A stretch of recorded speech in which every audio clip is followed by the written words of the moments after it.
The seagulls follow trawler. It's because they think sardines will be thrown into the sea. Thank you very much. Talking nonsense. So I thought, no, enough's enough. Why should I put up with that? Talking nonsense. So I thought, no, enough's enough. Why should I put up with that? Don't back down, double down. Don't back down, double down.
Yes, ladies and gentlemen, it is 9 o'clock on a Friday. It is the 9th of the 9th, and how appropriate that tonight's season we're going to go and look at is the one that kicked off a 9 in a row run of titles. It's all the 9s tonight. But yeah, here we go, folks. It's the Bustalgia World Tour. We're on season 2011-2012 of the Celtic year. So welcome aboard. Come and get a seat, grab your ticket, and join us, because as you can see tonight, folks, I've got a hell of a team along with me. We have, of course, got a man over in Canada, Liam. How you doing, mate? I'm doing great. Good, Phil. How are you? Aye, all good, mate. All good, mate. Good. And of course, just like a real bus in real life, you wait for ages, then two come on at once. Well, we wait for ages, two Boyces have come along at once tonight, because I've got both Russell and Jonathan Boyce on tonight to talk some Neil Lennon. So, Russell, how you doing, mate? I am good, man. Good to be back in old Bustalgia. And when I heard Jonathan was getting the old call-up, I thought, absolutely no way, not on my watch, not without me there to hold his hand along the bus journey, because I've heard it's going to be a fast ride tonight, Phil.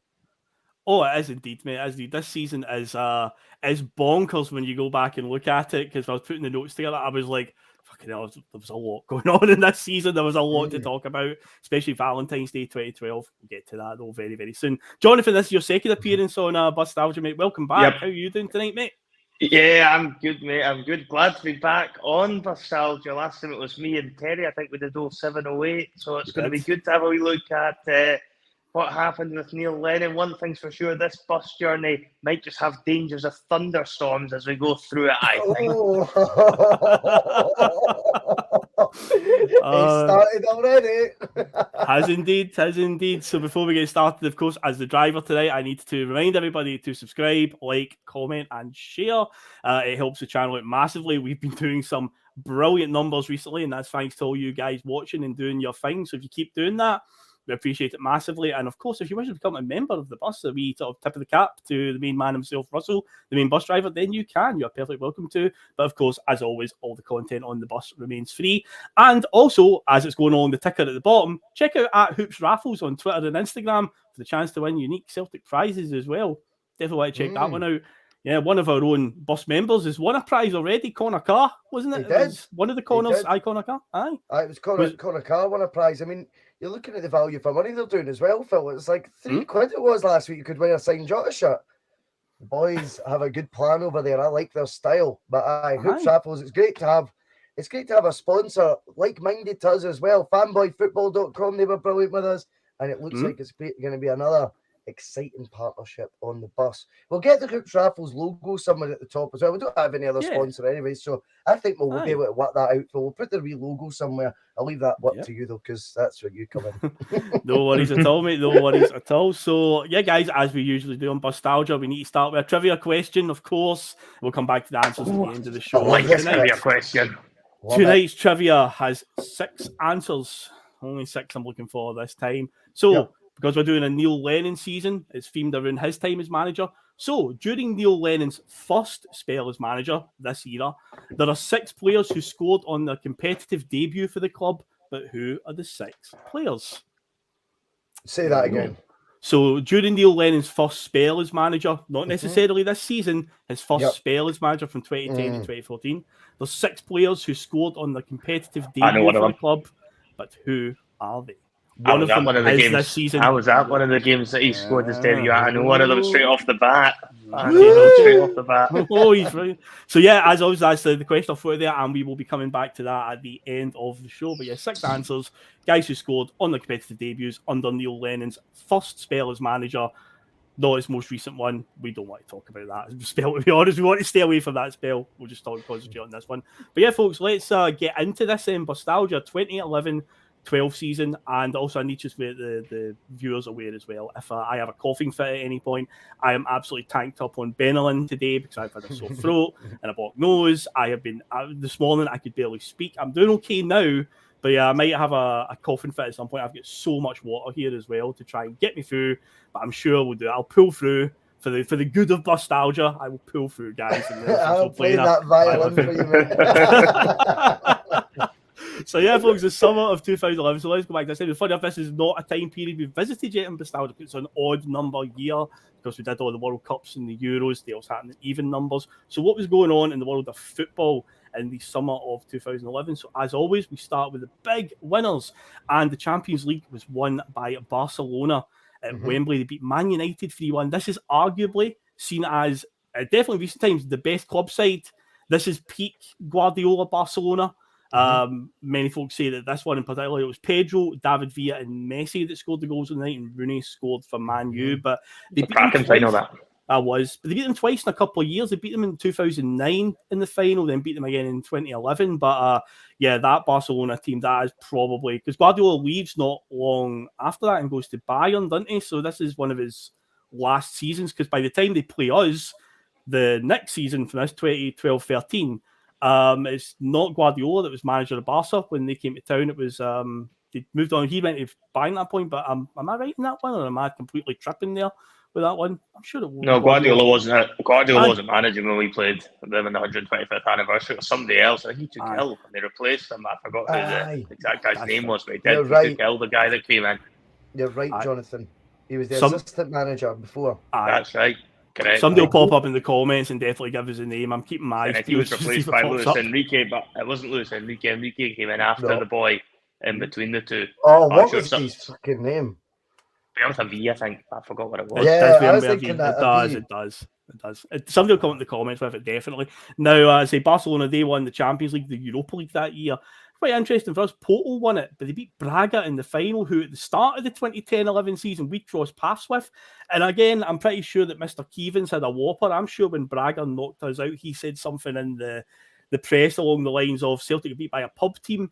Well, said pub team then went on to get to the Europa League final that season, only to lose to Porto in the end. So Braga won that bad in the end. But yeah, it was Radamel Falcao that scored the winner for Porto, who would then transfer to Atletico Madrid in this summer window and then win the Europa League again in 2012 with Atletico Madrid.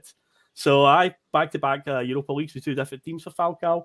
But then the other big winners across the continent, in England, Man United won the title. Back in the days when Man U actually won the league. Yeah, this was back then. Ferguson was still the manager. This is second last title, because it goes Man U won in 2011, Man City 2012, then his last title was 2013.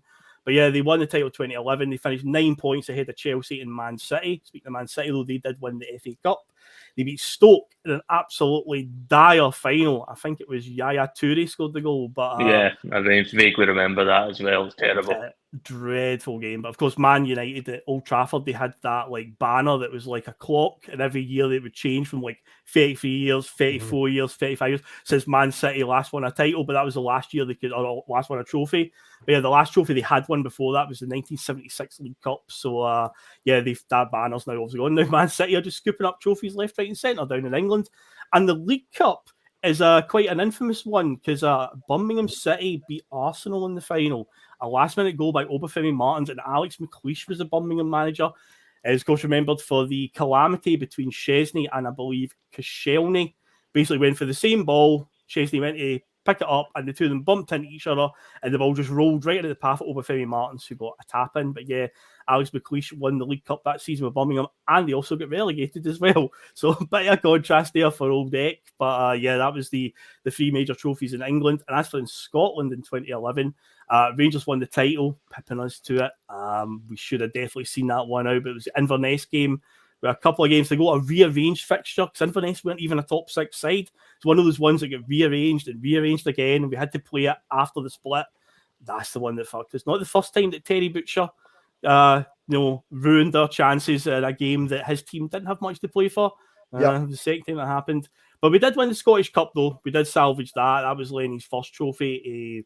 Rain-soaked Hampden. I was there that day. It never, ever stopped raining. It was horrendous conditions. But Ki Sung-young scored an absolute thunder bastard of a goal to open the scoring. Yep. Then I think it was Stephen Craigan bundled one in his own net, which is always pleasing to see. And then Charlie Mulgrew nearly bust the net with a free kick to wrap up that, beating Motherwell 3-0 in the final. And the League Cup, sadly, we lost that final as well to Rangers. That's one when Jelavic scores the one that hits the post and then comes out, doesn't it? And then rolls back in. I remember that. That season was so frustrating because that was a great. You talk about the turnaround that Ange did in terms of the influx of players that you had last year. How many players did Lenny bring in? The year before the season we're going to discuss tonight. Yeah, it was a whole new team, and they played a really exciting brand of football then as well. People didn't want to remember that now, of course, Phil, because it doesn't sit well with the other narrative that obviously everything Neil Lennon did in Celtic. In his time at Celtic was, didn't win the 10. But rest assured, the team going into the season we're going to discuss tonight, mate, I think that season where we only came away with a Scottish Cup was as exciting a season to be a Celtic fan as many I can remember. Funnily enough, also coming on the back of what had been an absolute disastrous campaign the season before. Obviously, Tony Mowbray's ill-fated spell. The team needed real surgery. And Lennon went and made a very exciting, vibrant team that was playing some rock and roll football, I would say. And going into this season, I think we were all pretty confident. Do you know what I mean? With the, in the back of what had happened going up to the, up to summer 2011, I felt it was almost like, fuck's sake, how did we not win that title? It felt like we were desperately unlucky, though, wasn't it, Russell? It was desperately unlucky because I think he finished on over 90 points as well, which normally does secure you a championship. And that was against Walter Smith's Rangers, who were no mugs, by the way. And I'm pretty sure he had the better of the head-to-head over Walter Smith over all the games they played when you added the cups. And he should have won at Ibrox as well right before the Inverness game. Samaras missed the penalty, if you remember, in the last minute. I remember. He was my boy. Game.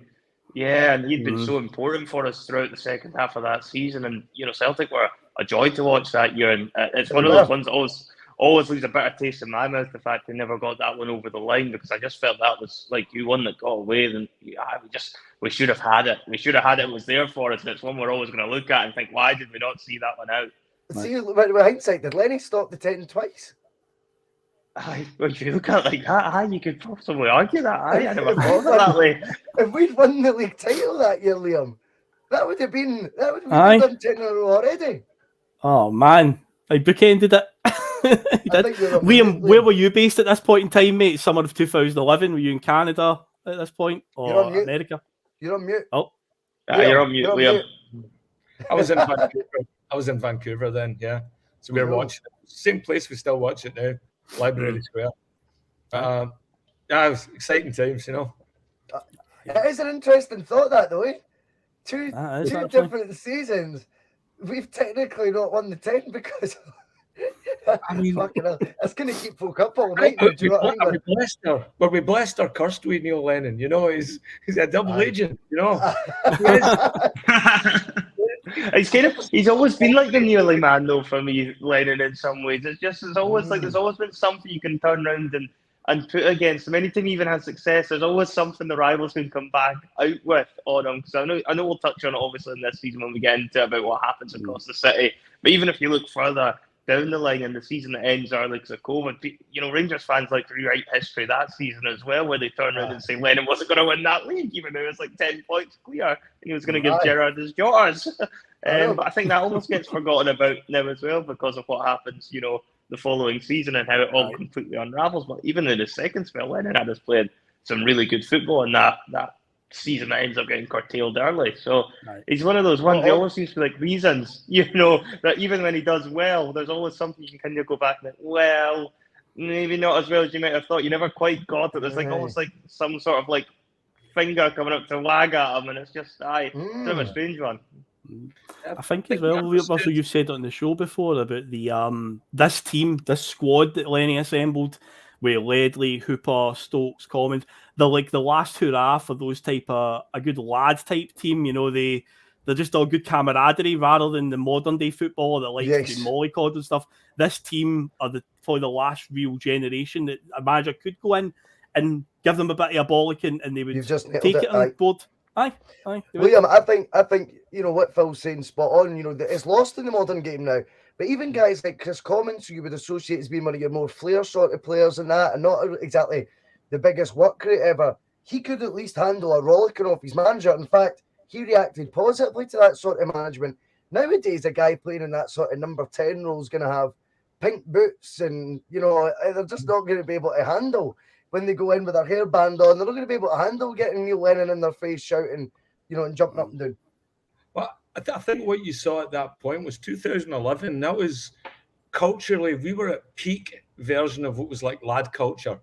You know, you can imagine them going into the dressing room and, you know, somebody's, you know, I'd imagine he's reading Maxim or somebody's reading Loaded or something like that. There was still a lot of that lad culture around there. The movies, entertainment, the music back then. It still glorified that. And I think Neil Lennon was lucky because he had I think he knew about athleticism and desire, and that the technical part hadn't gotten to the way it is now, where it's like, you know, we're so proficient technically with our players. That was still, a lot of it was centered on athleticism. It wasn't diet, nutrition, and, you know, micromanaging certain aspects of your physical development. So I think this was I think desire and motivation, you know, which Lenny I think was good at, was still absolutely agree for players at that time.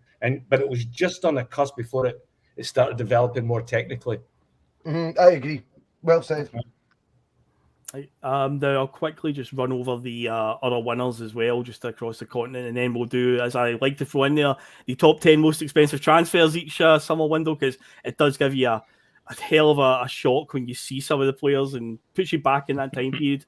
But yeah, in Spain, Barcelona, no surprise, they won the title there. AC Milan were the champions in Italy. Germany, it was Borussia Dortmund. In France, it was a team that we've not had as a winner yet in the whole time we've done this. It was LOSC Lille that won it. But that team had a young Eden Hazard in it, who crossed our path just this week, in fact. The Netherlands, it was Ajax again. And in Portugal, it was Porto. Yeah, top 10 most expensive transfers. Now, this is the summer when PSG get taken over by the Qatari group. PSG have got the most expensive transfer, no surprise, but it's probably not who you think when I get to it. So number 10 is Alexis Sanchez, went from Udinese to Barcelona, 23.4 million. Number 9 is Juan Mata, Valencia to Chelsea for 24 million.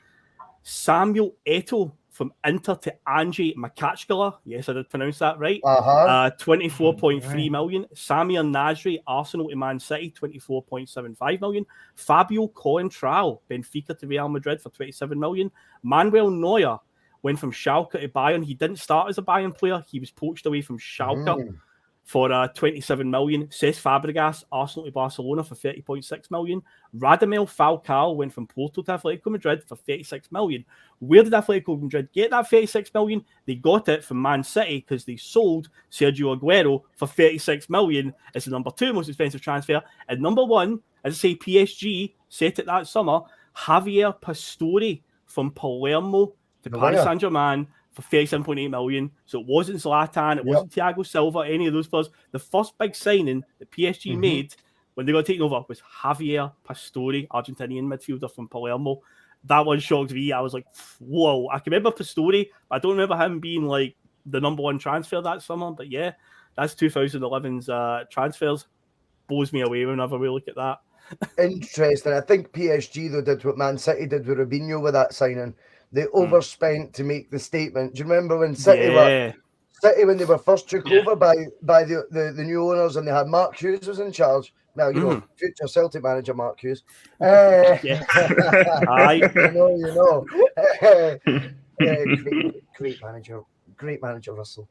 But the thing is, like when City were approaching players that summer, they couldn't really get one, and then they ended up just on the last day bidding more than Chelsea had for Robinho by like £7-8 million just for the almost overpaying for the sake of it, just to make that statement signing. Now PSG were in that similar boat. How are we going to attract players? We're not the champions of France. It's a new project, and it was like, right, you make a statement signing by just overpaying for someone, and I think that's Pastore was a good player.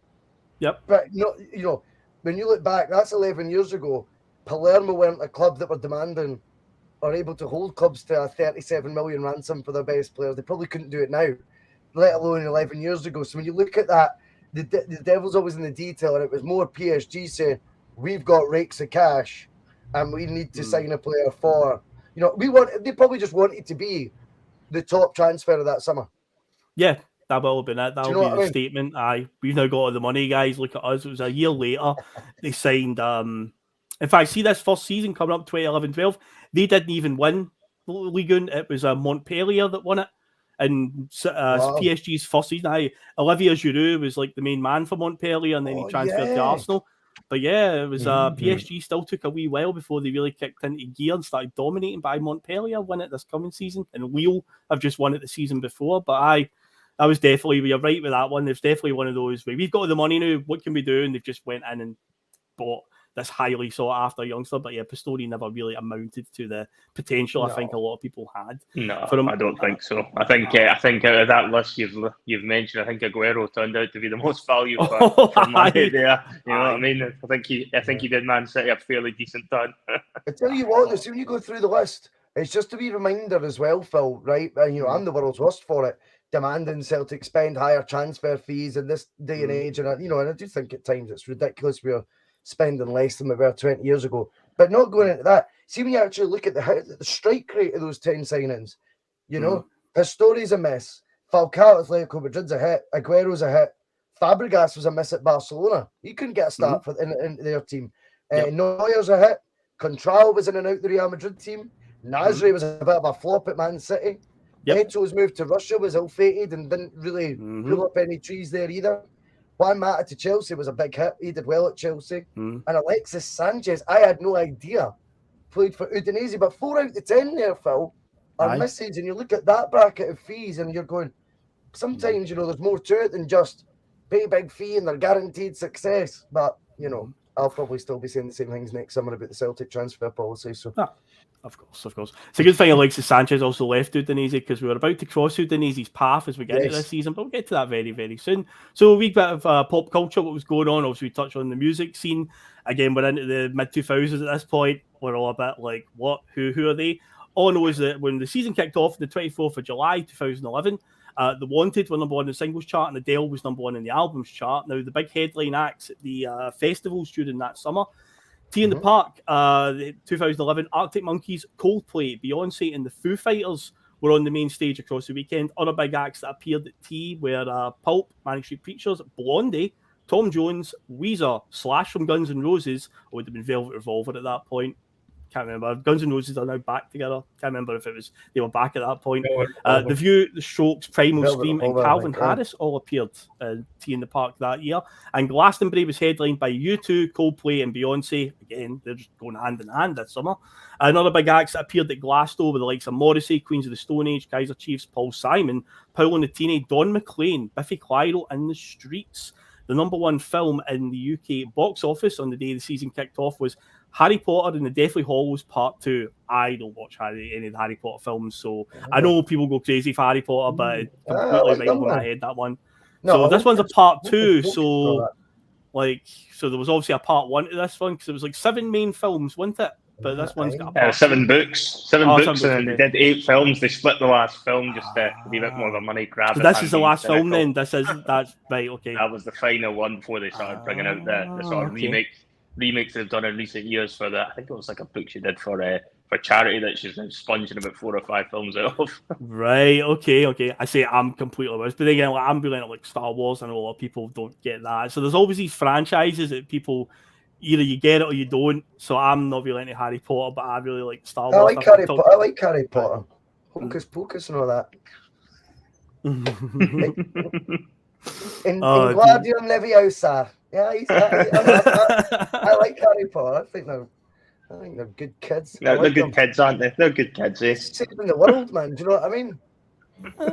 Yeah, man. But we'll quickly then move on. The pre-season roundup, as we do. So without shouting out, the biggest story in the summer of 2011 going into the Scottish football season is Walter Smith is now retired as the Rangers manager. And that means that Ali McCoist will now be in charge at Rangers, and it gives the media what they want, because Russell, what happened the season before in a Scottish Cup game, the media were just waiting with bated breath for this to happen. They were hoping this would happen again. But yes, we played Rangers in a Scottish Cup game the season before, and at full time, Neil Lennon and Ali McCoist, they had some words, shall we say. Now hold on a minute. That's what Lennon says to him. Now hold on a minute. And whatever it is, that wee twat whispered in his ear. You know, he's lucky that Lennon's had the good grace to actually just let that slide and not repeat it, because, no one goes from Lennon can go from 0 to 100, miles an hour pretty easy, but I reckon whatever was said was a bit fucking... It would have to be below the belt, you know what I mean? Because Neil Lennon's going to be on a riding a high. Celtic had just won that game of football, remember, as well. So it's not as if he's going to have a reason to be looking for a fight or anything like that. And, McCoist has obviously said something totally out of order, and it sparked the whole thing. Although, in fairness, I can't mind any other country, Liam, that's had to have government summits over such ridiculous things as this. Oh, the shame game, they called it, wasn't it? The shame game. Say that again, We've had hockey players go to jail for fighting with each other and stuff like that, and climbing into the crowd and stuff. So, I don't use us as a role model. I don't know, whatever it was said there, it's just like, I don't know, I thought they made a big, giant deal. It didn't look that bad. And even him getting angry, I think it's just because of the crowd and that. And there was so many people ready to step into it. They made it look more physical than it actually was. And then I think they were dying to write about something like that. And now, with they two coming together at the beginning of the season, it's just sharpening their pencils and getting their new notebooks. And this is going to be a bumper season, boys. Am I right in saying that the fallout for this, Russell, see the fallout for that, the shame game that they called it, was this when the SNP brought in the Antisocial Behaviour at Football Act? Correct. And it was like, that was where that came from, wasn't it? Yes. That's correct. And one interesting aspect as well, which I'll just quickly say, sound that klaxon because it was a Martin O'Neill hero. Yes. There we go, 28 minutes. We've done well. Hey, who's got 20 minutes on the bingo? But what was really funny, if you ever watch that footage back, is I think it's Juve at one point as they're going down the tunnel now. Super Salary's he's made quite a sharpish exit once it's all kicking off. Lenny's been calmed down. But I think Juve says something to Mialbi.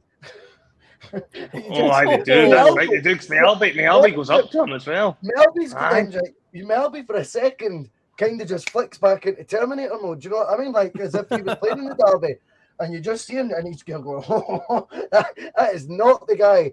You need to remember the coaching team Celtic had at this point were all relatively recently retired. They were still very much, young guys still. Mialbi at this point's only just maybe turned 40. Do you know what I mean? So you're like, These guys are still they're probably still in that. You know that what would imagine? Not that I've ever been a professional footballer, but I'd imagine there's a phasing out period. Do you know what I mean? Where you go from retirement to then accepting that you're now a non-player. You know what I mean? You're a coach, and I think that management team, Lennon, Thompson, Mjallby, I think all three of them were maybe still in that halfway house in between bit where they were like, "Fucking give me, I'll put on a shirt now. I'll go out and play. Lenny, put me on the bench." Do you know what I mean? I think they were maybe still in that phase, and I don't know I don't know what brave pills he did in the morning. He must have had a couple of bowls of porridge, because Johan Mjallby is not a guy that you want to start provoking. That would have been a mistake. But next time you watch that footage, just watch. I remember it. No, I remember it. I think it summed up Juve's brainless performance that night. To be fair, if that was at the end of the game, I can't remember if that was at the end or at half time. I think Kyle Bartley might have had a go at him as well. I think at half time in that match. I think there was a little bit of going on with a few different ones. But they called that the shame game. But to be fair, I think if Neil Lennon doesn't get involved at the end, there's very little Celtic actually do in that match. Yeah. That was about the only thing we did was Neil Lennon pushed Ali McCoist at the end. Everything else came from Rangers. I think they had 3 red cards, from memory. And that game, one in the first half, Whittaker gets 2 bookings, and the second one's a horrendous tackle. It's a straight red on it. The first one I can't remember. And then there's another one towards the end where Beguera towards the end just goes right over the top of the ball and takes the man out because he knows he's lost. I think I was a couple of minutes ago. Then Juve was just being Juve the whole game and pretty much just antagonising everyone, and finally got his red card for storming off to the crowd at the end of the game. Back to your point though, Phil. Yes, when you think back to that fixture, and then you think of the storyline that's now there, not just for the media, but I think, to be honest, it's easy to kind of criticize, the media. Oh, they'll be, I know what Liam's saying. They're sharpening their pencils. I think we were baying for it as well. I think we were like, fucking right, get him in that dugout because Lenny's team's going to have you this year. Do you know what I mean? I think it did add a wee bit extra spice for everyone.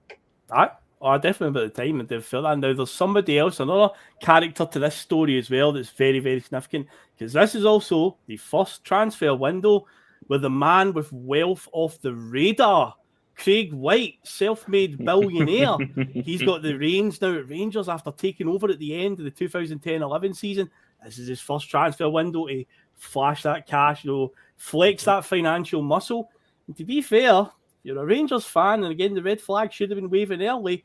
For all this endless wealth that he had, he brought in Lee Wallace for 1.5 million, and then everyone else they signed was all for less than £1 million.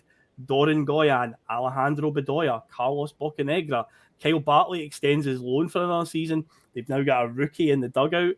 It's not exactly intimidating from a Celtic point of view, where you're getting all these stories about, Craig White, is going to come in and do this and do that. Didn't look to be the case.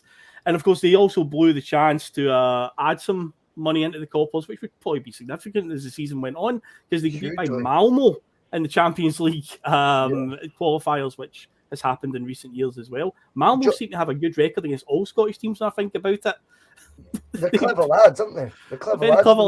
Clever lads. Yeah. But Jonathan, I know you've read the book. I've read Craig White's book. I'm not too ashamed to admit it. I mean, but do you know his plan? Well, according to him, and let's be honest, the guy's full of shit.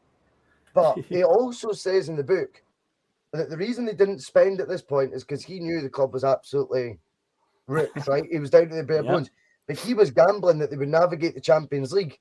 And he was like, if they'd made that money, he was like, that would have been every bill paid up to date and the club would have been fine. That game against Malmo is huge. Now, they wouldn't have had debt. But see the ongoing bills that were causing the bother, like the VATs every 3 months that they weren't paying, they just kept stacking up.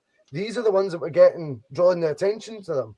So all of those ongoing bills, they might not have been as big a light shone on them if they've been keeping up to date with their current tax affairs, if that makes sense. But they literally couldn't afford to pay it once they didn't make the Champions League. Yeah, that was when the clock started ticking, wasn't it? Really, when they didn't qualify for the Champions League, the ticking time bomb was officially beginning to start countdown mode at that time. But he was soon to be found out. Craig White. It's interesting because I do remember, even going back to that that spell when he was getting linked to the job. I remember seeing the papers about him being this billionaire at a castle or something, and all sorts of other rubbish they were talking about in the newspapers. And Well, he even did at have the the time, castle, though.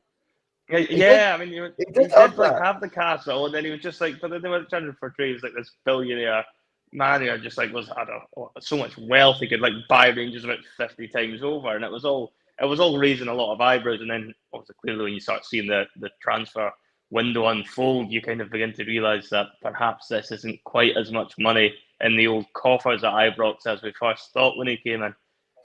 Liam, a Fergus McCann, he certainly was not, Oh, he's muted himself again. Has he? He's on mute. Liam, you muted yourself. You're on mute, Liam.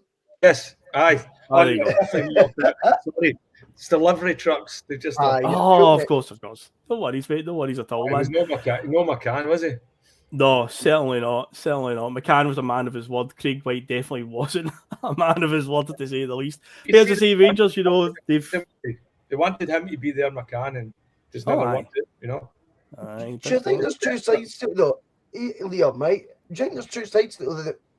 See, the similarity with McCann was that Craig White wasn't going in to clear the debts of Rangers. That wasn't what he was going to do. He was relying on the club to navigate their way through those playoffs to clear the immediate debts, and then obviously look at whatever was left of this carcass, you know what I mean, and try and manage it. But he wanted the club to be self-sufficient. I believe that because he didn't have any money to put in it himself, right? So it had to be self-sufficient.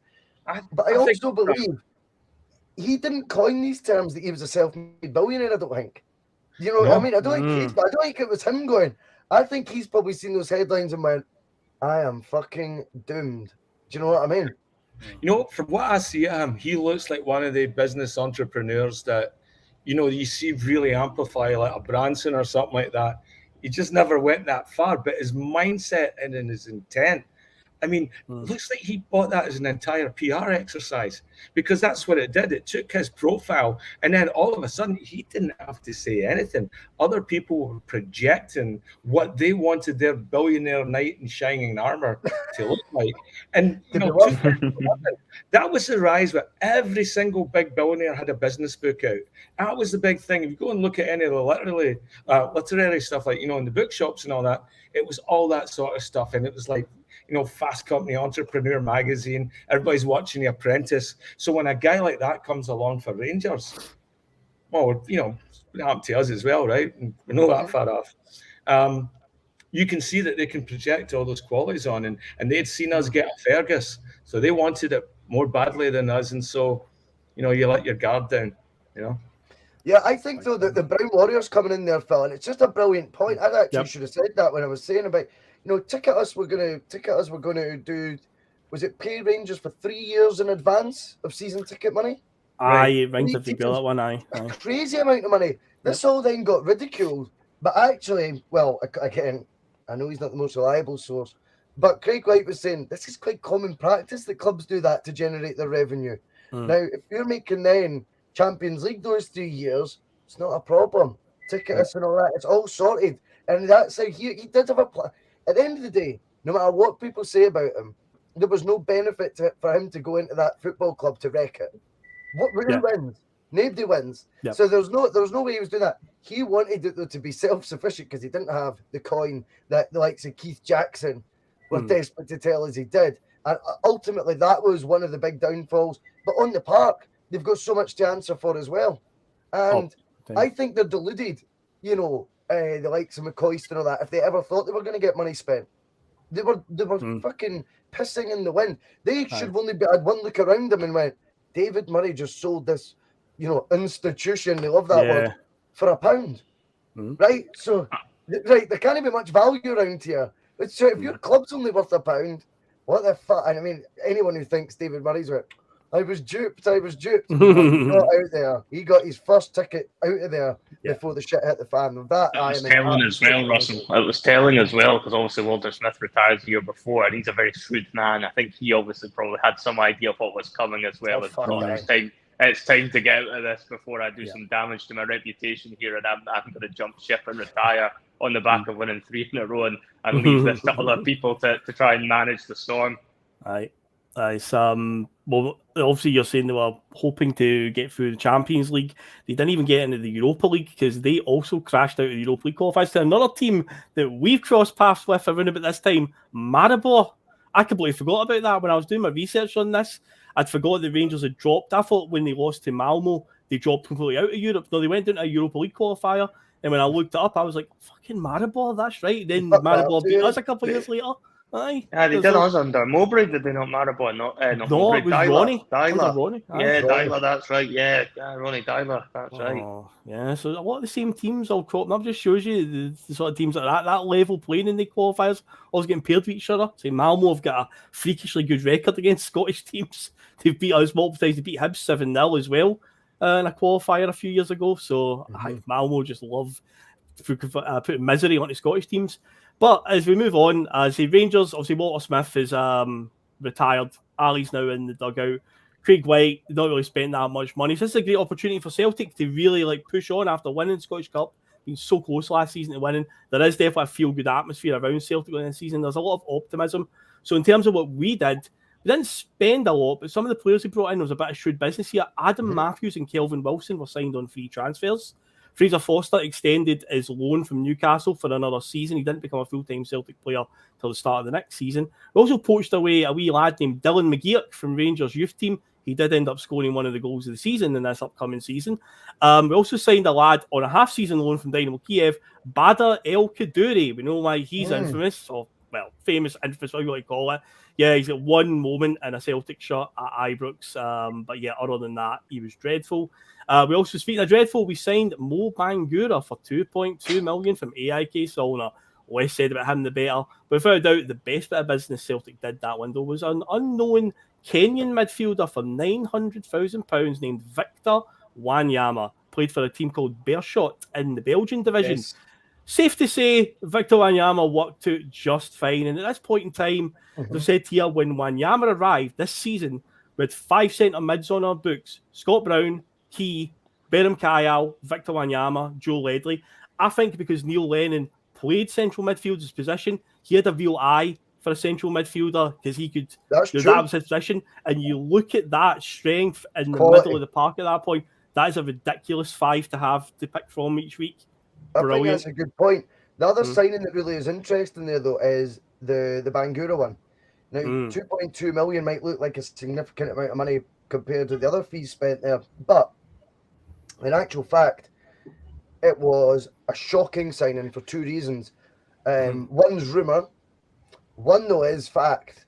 Yep. Now, Celtic shat the bed when it came to signing a different striker, and that is Alfred Finnbogason that summer. Oh, that's right. I forgot we were linked with him constantly around then. Well, Celtic were in the mix, and apparently he was going to cost us £5.75 million. He had been smashing at it. Heerenveen. He had been smashing it there. He was basically batting his eyelids at Celtic for that summer. That was where he wanted to go. I think he ended up going to Spain. I think he went to Alaves or something like Real Sociedad. I think you're right. I think. And I was just going to keep saying La Liga teams there till I was right, by the way. But Alfred Finnbogason was the one the fans. I don't know if you remember as well, which I want to touch on. See, this summer, it's when I first remember, I know obviously on the internet there'd been the fans forums, but this is when Facebook groups started and stuff. Do you know what I mean? Like Celtic supporters groups chat. So you had now platforms. This is when I started reading the Celtic blog and stuff like that. Do you know what I mean? Because you were going, fucking hell, there's blogs about Celtic and all this shit. And it's articles that are on my side. You know what I mean? Rather than reading, going the Daily Record app, for example, something like that. And I used to love it. But Finnbogason was the one that was he was the player on everyone's lips at the time. Strengthen Lenny's squad with the one gem, invest the money, and we can make the Champions League. Does that sound familiar to you? That is just a tad, yeah. And Finnbogason, I don't know if you remember about this, Liam, but Finnbogason was the name. Now, reason number 2 about Bangura, Liam, I don't know if you remember this. Apparently, it was the wrong Bangura. The other one went to Turkey. I mean, that's one of the. Was it Noel Larson that recommended them? The story goes, That's true. That as well. And it was, it was like, the thing is, we went and got the wrong Bangura. That's what they say. I mean, if that... It's a song and it's really talented. Maybe Brian Cattigan can have a go.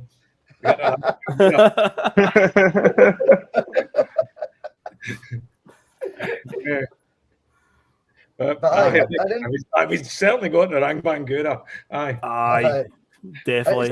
It's a shame that, though, because you think about European football and you start trying to weigh up and you're going, there was Rangers playing for their last supper into the Champions League.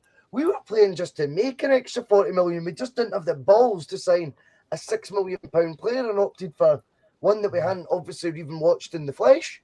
Do you know what I mean? I just think that's more of a gamble for me with a football club, is splashing 2.2 million on an unknown that you've done clearly not enough homework on, or paying £6 million for a player that was clearly scouted by Celtic, was well known across Europe, and when they came and scored a barrel load in Scotland. I don't see how that's such a gamble for Celtic, these sort of signings. I think it's the £2-3 million ones like Boo Richter, things like that. His injury record was there for everyone to see. He's only 3 million though. But these 3 millions, 2.5 millions, they all add up. They're still not risk adverse because they're cheaper fees. Whereas 6 million for Fimbogason, come in and score like Gary Hooper, just be like Gary Hooper, and we'll sell you for 10 million in 3 years. That sort of thing would have been fine. Yeah, I think they were looking at it in some ways and looking at it and thinking they've got Lennon in this job and it's perfect for the board having Neil Lennon in there because he's not going to put up too much fight at this time because he was new into management and he'd landed his dream job. And I don't remember in his first spell as manager Celtic really spending an awful lot of money on one player. I wouldn't even know who the most expensive player with Lennon was the first time around. Couldn't have been more than about 3 or 4 million, I wouldn't have thought. I think Juarez was 3.5. Juarez was quite an expensive one. Aye, that's right. Aye. And by the way, he's on my list, Phil. Jonathan, but the thing is with the Celtic board and Neil Lennon first time around, I actually think Lennon did push the board more. I think he did because see when you think about it, he was in talks at one point with Sol Campbell, with David James. These are players that Celtic wouldn't normally be looking at. And they would have came in, if they had joined, it would have been 20 plus grand a week. And they were getting commissioned. And I think if you actually look how many players Lennon was allowed to bring in, albeit I admit individually not the biggest fees, I think, but either's Ange right now, spending a lot individually on players' fees. But we would all say the board have backed Ange because of the volume of players that he's been allowed to bring in and identified. And again, similarly to the Ange thing, I would say, is Lenny was bringing in players from all corners of the world as well that you hadn't heard of. He was the first one to use the Israeli market, for example. Izagiri comes from South America. We don't see many players from there.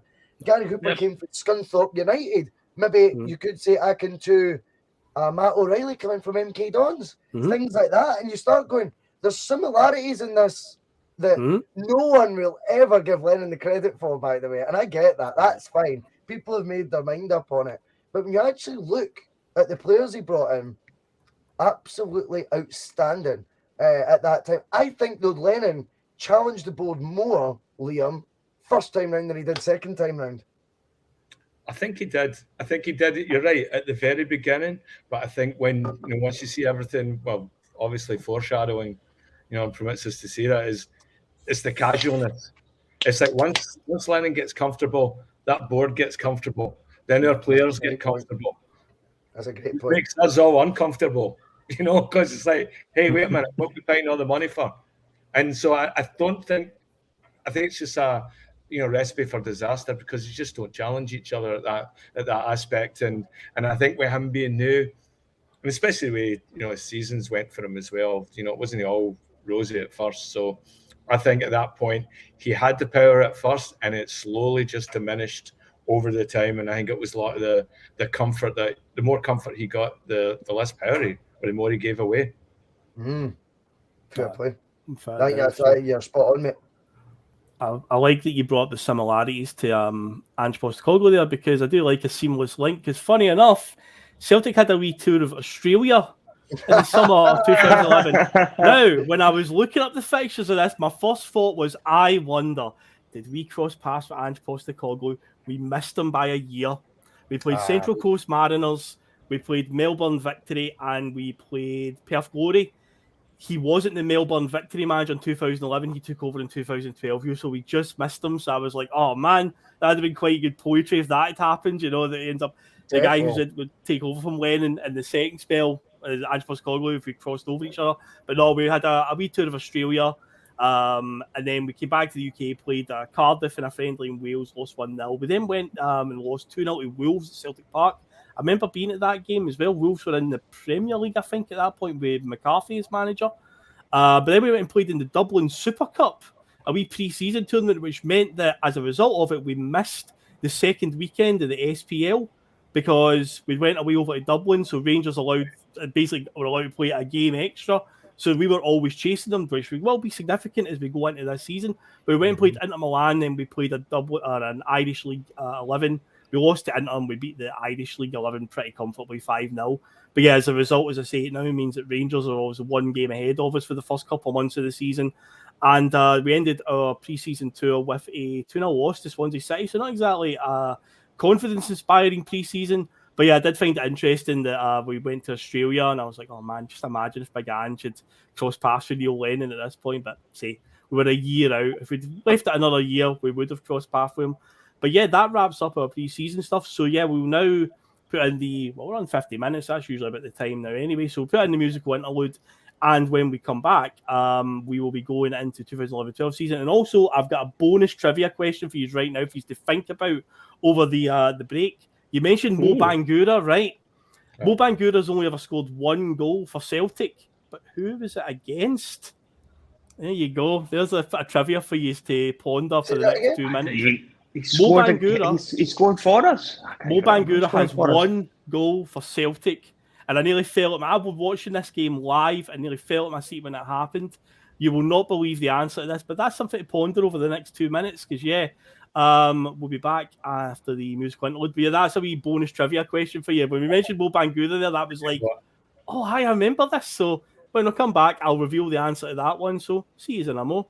Some of his comments about me deliberately trying to cause controversy. Well, I work in the media now, and you've got someone sitting there next to you who's an embarrassment to the media profession. He's an apologist. He's a charlatan.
Quite disappointed looking in the comments, and I was expecting some of the usual people to come in with the answer, but nobody's got it. I'm looking through the now. No. Somebody's guessed Rangers. That would be hilarious. If we'd forgotten that one, then we're definitely doing something wrong if that had happened. Definitely. Okay, so the answer actually is it was in a friendly. Now, do you remember in the mid-season we would go for like a winter training camp? No, that was a thing. In the 2012-13 season, we went and played like a wee sort of training camp in like Tenerife or something like that, like one of the Canary Islands. We played Stoya Bucharest, in a friendly, and Mo Bangura scored one of the goals that night. I remember watching it live, and I couldn't believe that Bangura had actually scored a goal, and you started thinking, maybe he'll kick on now, maybe this is it. You know, because he'd been away on a loan That's spell. mad, eh? He came back, he came back for that training camp in January 2013. And you're like, okay, well, he scored a goal now. Maybe that'll be him ready to do something for the club. But no, it never ever came anything, sadly, for Mo Bangura, and that was the end of him. But yeah, the only goal he ever scored was in a friendly against Stoya Bucharest. And I say it was like Tenerife or something like that. It was one of the January winter training camps that we set up. So yeah, that's the only time he's ever put the ball in the net, the right net for Celtic. So he did play against us for Elfsborg in a Champions League qualifier when he was a Celtic player on loan. That's right. I remember that. There was that fear, oh shit, is he going to score? But then you remember, he's a Elfsborg had Anders Svensson pulling the strings in midfield. Remember the former Southampton midfielder? And he was about 38, 39 years old, and he still looked a baller still. He was very good for them that night. I can remember that night. He was there was that wee worry that, oh god, is he going to score? Funny enough, we're coming up to a game against Shakhtar in a few days, and one Marian Shved happens to be in their team, and it's like, oh no, getting that sinking feeling.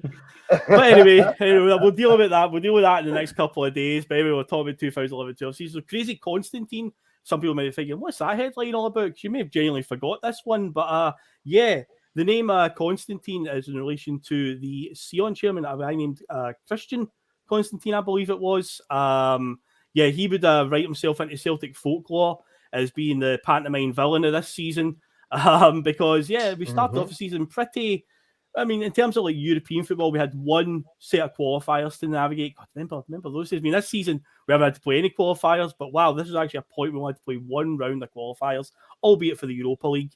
Because we finished second the season before, but we were in the, get through this, that's us in the group stages, guaranteed European football up to Christmas, because of course the season before, Neil Lennon didn't have the best of times, but then again, he had just thrown together a completely new side.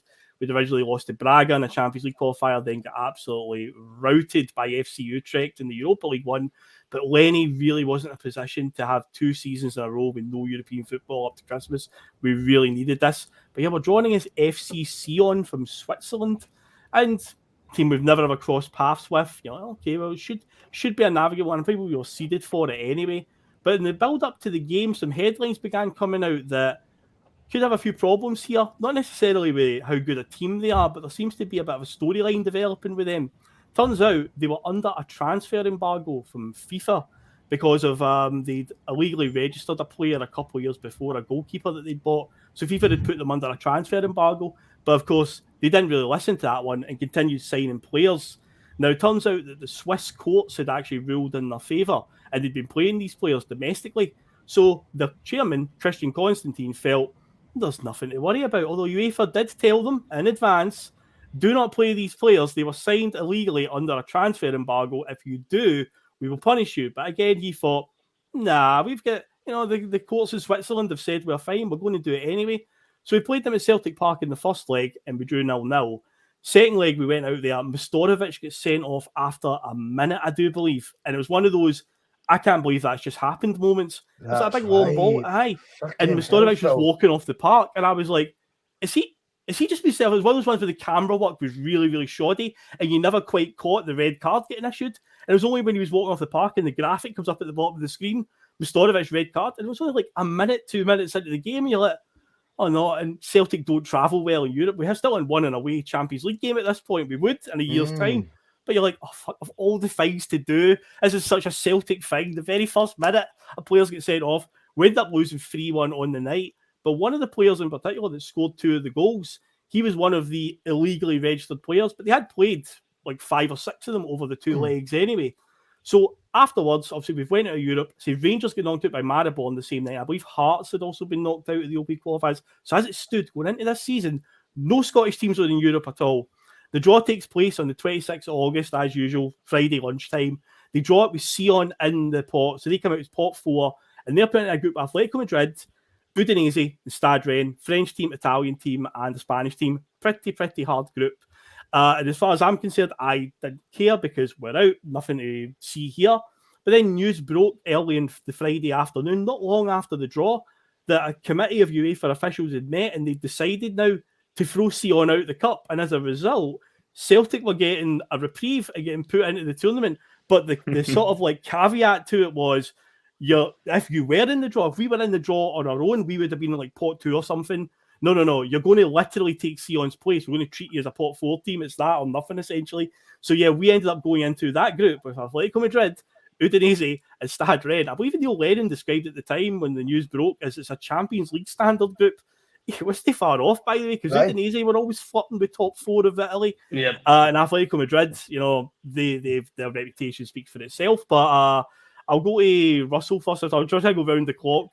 When you first heard this news that we were getting in through this, did you think it was a wind-up? Like, honestly, like, it was like, I can't believe this has happened. Like, this is surreal that we've got in through the back door.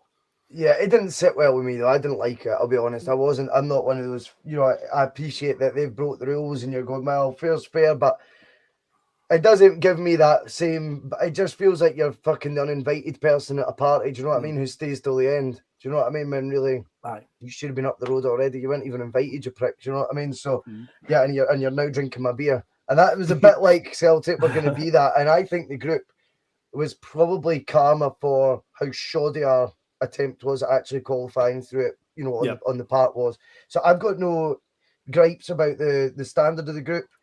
And to be honest, even if it is a Champions League group, we're a Champions League club, so that's not a problem either. The fact of the matter is, or we certainly should be, but I think the fact of the matter is the teams that you were looking at there was Di Natale inspired Udinese at that point. He was amazingly, he was like 35. He was one of those strange Italian players who obviously had lived on a lot of olive oil over the years, you know what I mean? And he just got better and better and better. And by the time he was like 33, he made like his Italy debut or something mental like that. And he'd finished Serie A top scorer at that age. And I think he was Serie A top scorer a couple of seasons, 33 at 34 and stuff like that. So he was an inspired player that they had. And he was the face of that Udinese team very much. And their reputation, that their stock at that time was the highest I can remember in my lifetime anyway of Udinese having.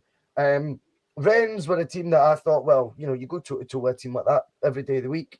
And Atletico Madrid, again, with a £36 million Falcao up front, the reputation of them, obviously a bit of history with them, a bit of needle, you could say, with them, gave it a wee bit of spice. But I'll be honest, I was a wee bit sheepish about the whole qualification thing, if you want my honest opinion on it. What about yourself, Jonathan? I mean, personally, from my point of view, I was just happy to have European football because I say the season before we didn't get it, we blew it.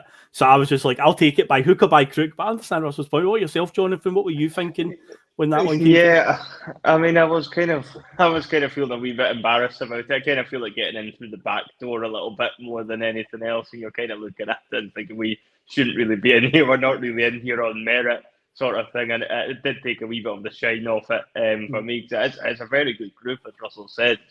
It's certainly one that captures the imagination. But I think because of the fact I kind of felt like we were just not really supposed to be in it and hadn't really earned our spot in it, I struggled to get overly excited about being in it. I think there was a lot of back and forth going on at the time with Sion as well. I think their chairman was still kicking off and suggesting going to the courts. So there was still a bit of a cloud hanging over it. I think even after UEFA went and put us back in, that they could potentially end up having to go to courts and it could end up getting reversed again. And I think that was also playing on my mind. Not that I thought they would do that at all. But he's read the notes, Phil. He's read the notes, hasn't he? Good man. Bonus points for you, mate. I like to do my homework, Russell. But Jonathan, you are right. There was a story, and I can remember at the time and wondering, will this actually happen? Christian Constantine said that him and his players will go to Madrid on match day 1 and will try to get into the stadium. They didn't do it in the end, obviously, but there was that sort of, this could get reversed again. He took it to the Court of Arbitration Sport. He took it to that, went to that level, but it never ever got overturned. But Liam, funny enough, last week, you and I, on Bustalgia, we talked about Ronnie's reprieve as well. I say, this one, I feel like, well, they were told, don't do it, and they did it. And obviously UEFA punished them for it. The one we talked about last week was obviously the player coming on for the last 30 seconds of the game. I was more mortified at that one, but I was just like, I can't believe we've got in that. And then to make it even worse, we blew it against Maribor. We got a chance and blew it with Maribor, but this one was just an absolute circus, wasn't it? You know what? Jono was saying, I wasn't embarrassed at all. At that point, I felt, oh Christ, thank God one for us this time.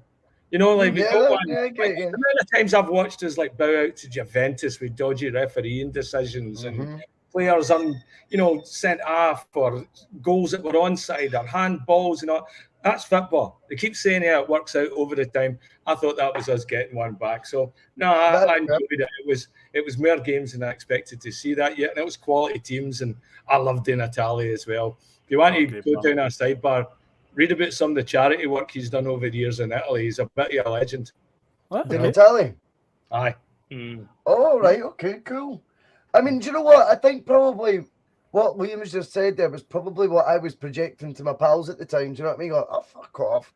We've always had it. We've always had it shite. Do you know what I mean? It's just our turn to get a wee bit, a wee rub of the green, as it were. But I slightly differ. But no, I take your point, Liam. But the next year, Phil's right. Next year is taking the piss at it, Oh no, the Warsaw things. It's a shambles.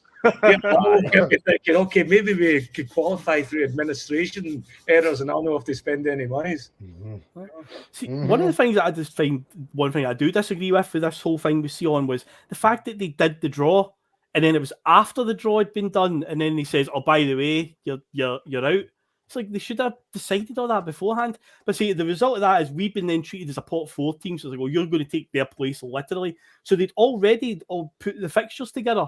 So it then meant that whatever Sion had as their fixtures, you're getting them, which includes the kickoff times, because we played Udinese at the 6 o'clock kickoff, because at that point the Europa League was it was 40 teams at the time, and they split into the 20 teams play at the 6 o'clock slot, and then 20 teams play the 8 o'clock slot. So the home game with Udinese was a 6 o'clock kickoff, and I think Atletico we got 8 o'clock, and Stade Rennes might have been an earlier kickoff as well, but try to get to the same. I mean, the Udinese game was empty. Honestly, it was an absolute shambles of a crowd.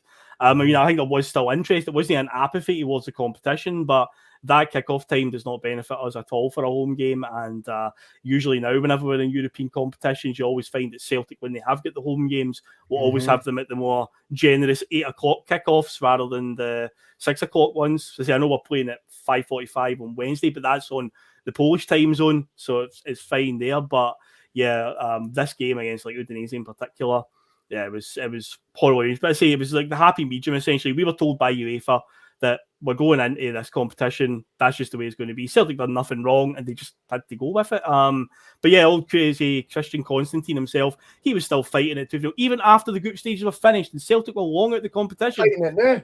He was surprised me. I mean, there was jokes with it at the time saying, is he still going to be fighting it in 2 years' time? But what he was actually fighting was he wanted compensation. So I was like, what, does he want us thrown out of the competition? We're already out of the competition. We've been eliminated. We didn't get through in the group. No, he was looking for compensation that the team had lost out on, but they never ever won their case at all. But anyway, in terms of the group, I say we've thrown in there. We're not even prepared for it. We're the only Scottish team that's going to represent the country in Europe that season. Say Hearts are out and Rangers are out. So we've thrown it last minute. A team for Spain, team for Italy, team for France. We actually didn't do that bad, given the shambles that we were trying to qualify and how bad we were the year before in qualification. We done no bad. Also, we lost Atletico Madrid in the first game 2-0, but of course, Atletico went on to win the trophy. As I've said earlier on, they had a £36 million Falcao up front as well, who actually scored in the game in Madrid. But then we drew 1-1 with Udinese at Celtic Park, and then got a 1-1 draw away in Rennes, which I remember at the time being really impressed with, because we never travel well in Europe at this point in time, and it was like, a draw away a French league team. I was like, that's actually no bad. Joe Ledley scored quite a late equaliser. Is that the game Chaduri scores the ridiculous own goal? It is indeed. It has a big smirk on his face when he just kind of what am I like? It's like, I'll tell you what you're fucking like. Unbelievable. I was looking at Effie Ambrose moment, wasn't it? Just kind of shrugs it off. But him and Fraser Foster just conspired to just, the worst own goal you might ever see. He tries to pass it back to Foster, and it just rolls right past him into the net. But Joe Ledley saved us that day. Got us a 1-1 draw. So that's quite a credible result given how bad we were away from home in Europe. And then in the second fixture against them, we beat them quite handsomely, 3-1 at Celtic Park. But then Atletico came to Celtic Park and beat us 1-0, which meant in the last game, we had to go to Italy and win to have any chance of qualifying. And we didn't do too bad. We were leading for a spell in the game. Gary Hooper scored a quite hilarious goal where a cross came in from the left. It bounced off a defender, hit off the post and came right back out to Gary Hooper, who's got a tap in. But yeah, and then Di Natale equalised right on half time. But the game ended 1-1 after the group was over. 6 points in the bag, and I think I saw like there you go, like Sean Barlow's comment there, and that's true. It's that campaign definitely did help us. Yeah, it did. To say that's quite a tough group that we've been throwing in there. And we've came away with 6 points in the end. It's not enough to get us through in the group. But given the opposition we're up against, the only team that beat us was the team that won and won the trophy that season. It's not too bad going, is it, Russell? No, it's not at all. It's not at all too bad going. I think what I like about Sean Barlow's comment as well is it highlights, again, another comparison that you can make, you know.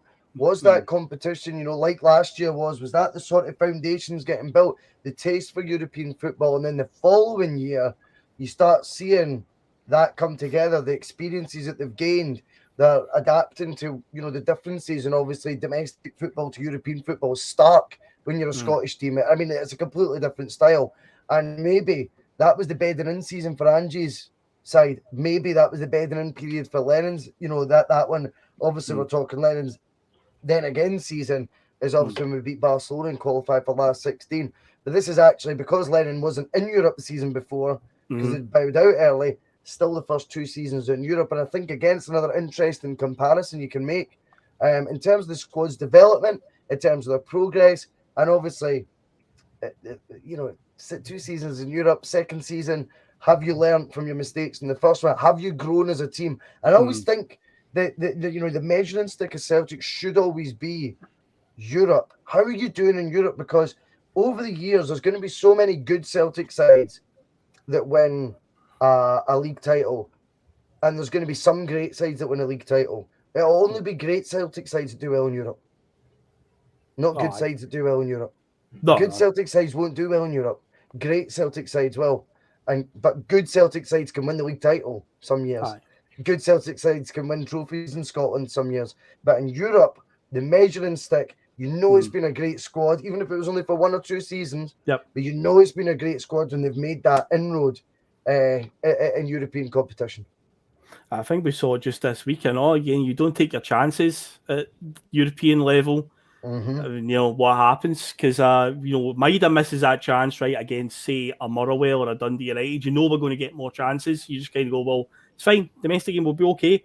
But see that the other night, for me, that's the moment that, you know, the game swings on, essentially. Yeah. Because there's only a few minutes after that Real Madrid just went up a few gears and decided, right, enough messing about. And that's the difference at that level. You see a good Celtic side and a great European or a great Celtic side, you know, and you've got to take your chances at that level. You know, you don't get many opportunities in the old European stuff, and we definitely saw that through the week. And with this effort here from Lennon's team, definitely set us up nicely for the next season going into the Champions League. But it was an unexpected bonus that just got put in our lap because of the mad Christian Constantine, the bold Christian Constantine, the Sion chairman.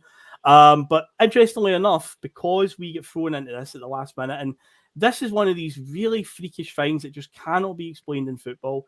Any teams based in Scotland and England don't seem to like a Thursday-Sunday schedule. They don't mind playing Wednesday-Saturday in the Champions League. That's 3 days apart. That's fine. But for some reason, teams in Scotland, teams in England, when you've got a Thursday game and a Sunday game, you seem to have a bit of problems when you go back to your domestic business. And because Celtic were the only Scottish team in Europe, we were the ones that were hemorrhaging points in the title race.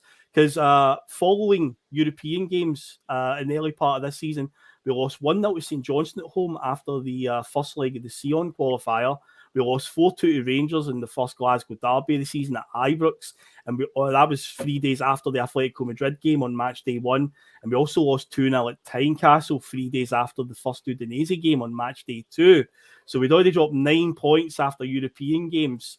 So yeah, they were dropping silly points. But then it all sort of built up to a crescendo to what I would say is probably a landmark moment. If you could put this season's like a timeline and put like a wee flag or like a marker of where things all changed around, it's obviously going to be this moment here. This is huge. Maybe not just for this season, but this is a huge Celtic moment.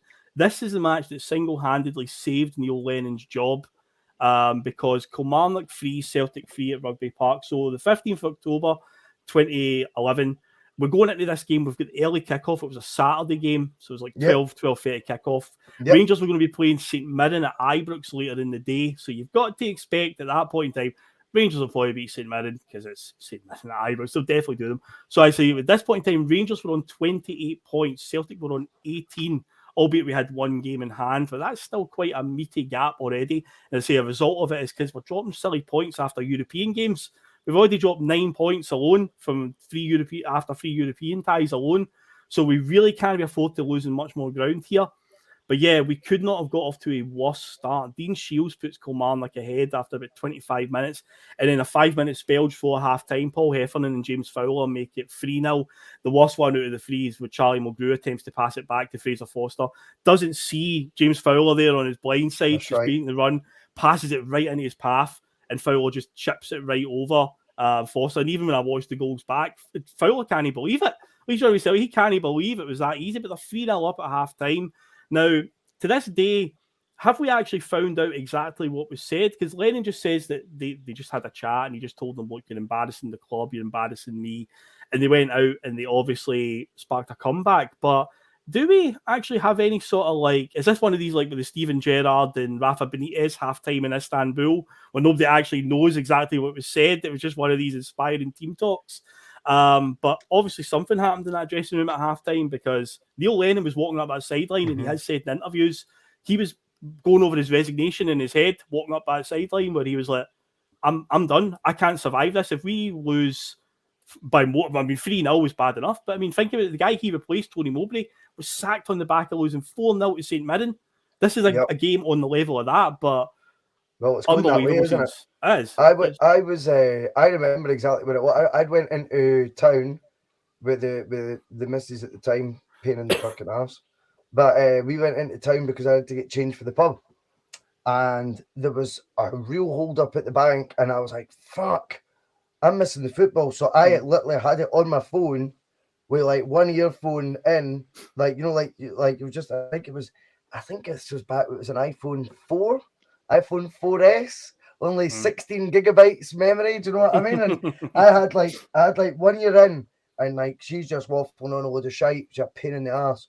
And I was listening to the game, and it went to 3-0, and we're still in the queue for the bank to get changed. I've been in this queue about 40 minutes by now, and this is in Stirling. So I'm in the town. I need to get back to the village, to the pub. And I was like, I don't even want to go back and watch the rest of it. Do you know what I mean?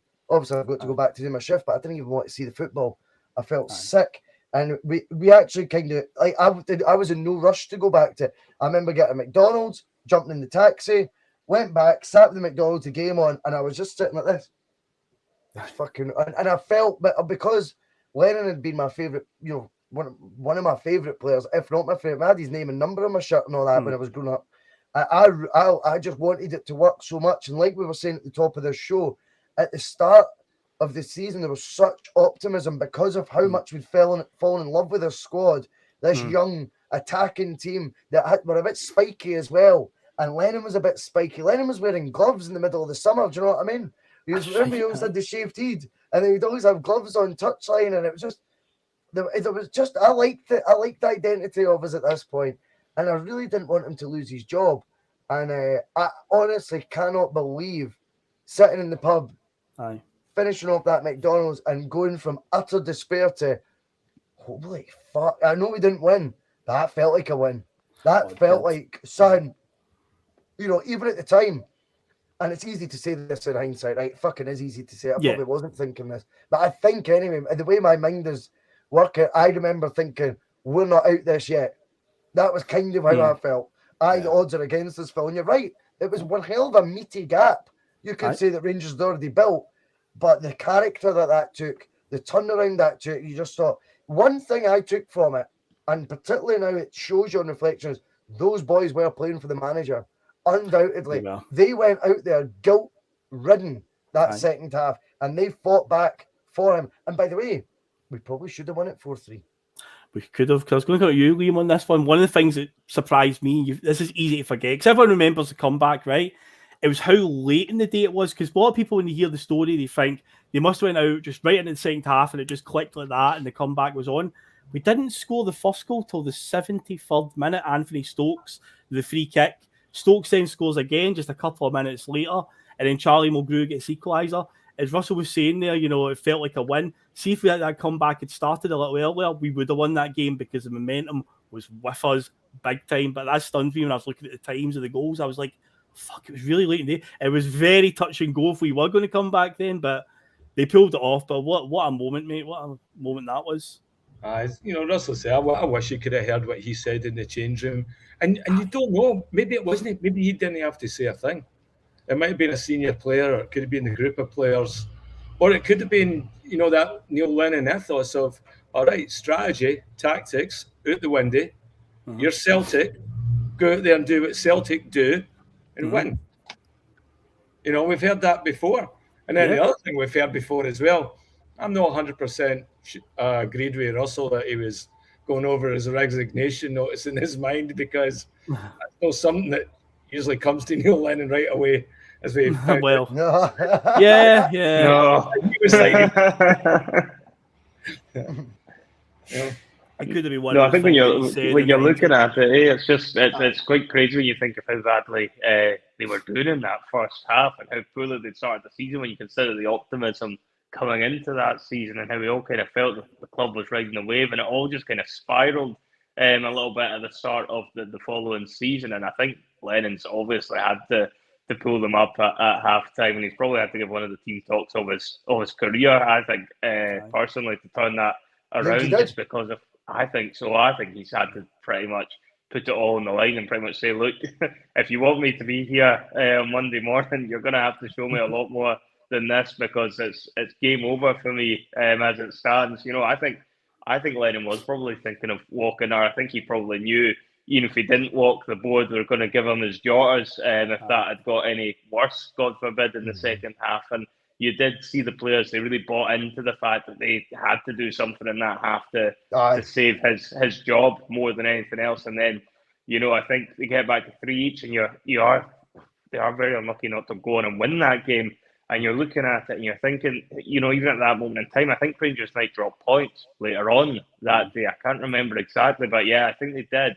And you did get the sort of feeling when that happened. It was almost like a win when that happened, because it was like a get out of jail free card, and it's like one of those moments in a season where they do come along at weekends when Celtic and Rangers are both playing, and one of them comes back and does something a little bit different. And it's not often Celtic are 3-0 down in a game, come back, get a point, and then Rangers go on and drop points later on. And I always think psychologically that was the moment where the belief must have started coming back into the players as well. It's fine margins. And funny enough, Jonathan, you and I on Bustalgia have talked about this before, because we did the 07-08 season together. And we talked about the infamous game where they'd lost 2 in a row to Rangers in Motherwell in quick succession. And at that point, everyone says, it's over. That's it. Rangers are going to go and win. But that weekend, what a lot of people forget is after we'd lost to Motherwell, Rangers drew with Dundee United the next day. And it was like, that was a significant moment. And you're right about this one, because at one point in this game, the fine margins of how it swings, we're 3-0 down to Killie. Rangers have got a game against St Mirren later in the day where they're like, we're facing a chance of being 13 points behind by close of play today. But in the end, it's no damage done, because we got back to 3 each. And Russell did say, we could have went on and won, and it felt like a win.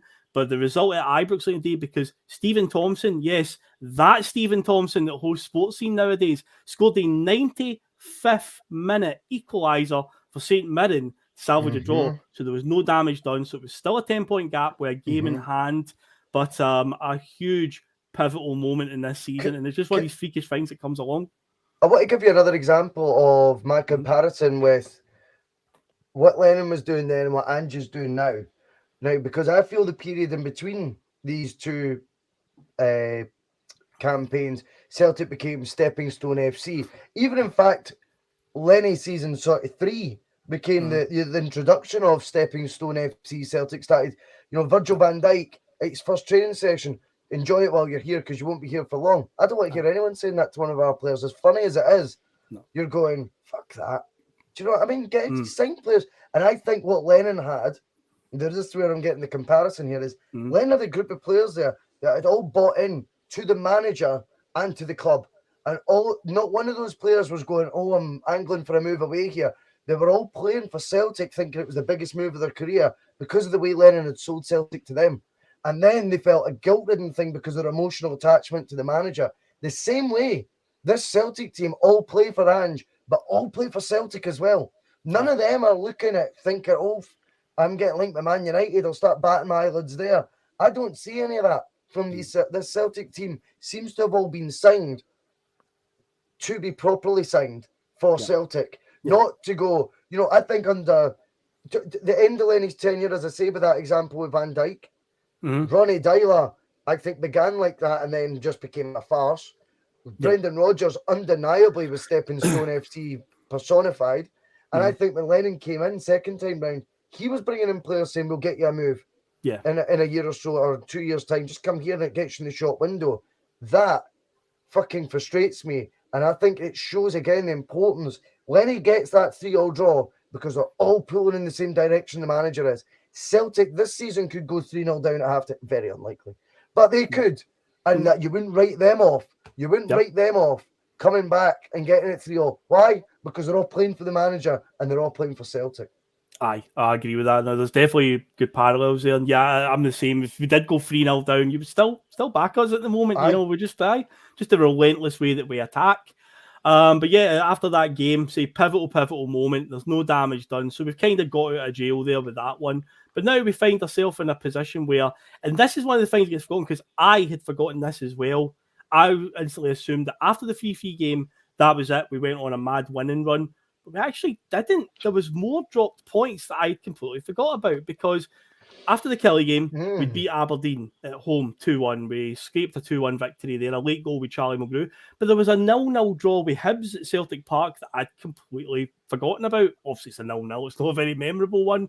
But yeah, that ended up happening. So it was after the Hibs game, though, that it was like, right, there's no more fucking about here. We've got to, we can't afford to lose much more ground. We've got a game coming up on December the 28th against Rangers. That's the next time we're going to play them. But at this point in time, when we go out on the 6th of November 2011 to play Motherwell, we are 15 points behind Rangers with 2 games in hand, albeit. But we've got to, as I say, there's no room for error anymore. But Celtic go on an unbelievable winning run at this point. They would end up getting victories against, obviously, Motherwell, as I said, Inverness, Dunfermline, St Mirren, Dundee United, Hearts, St Johnstone, Kilmarnock.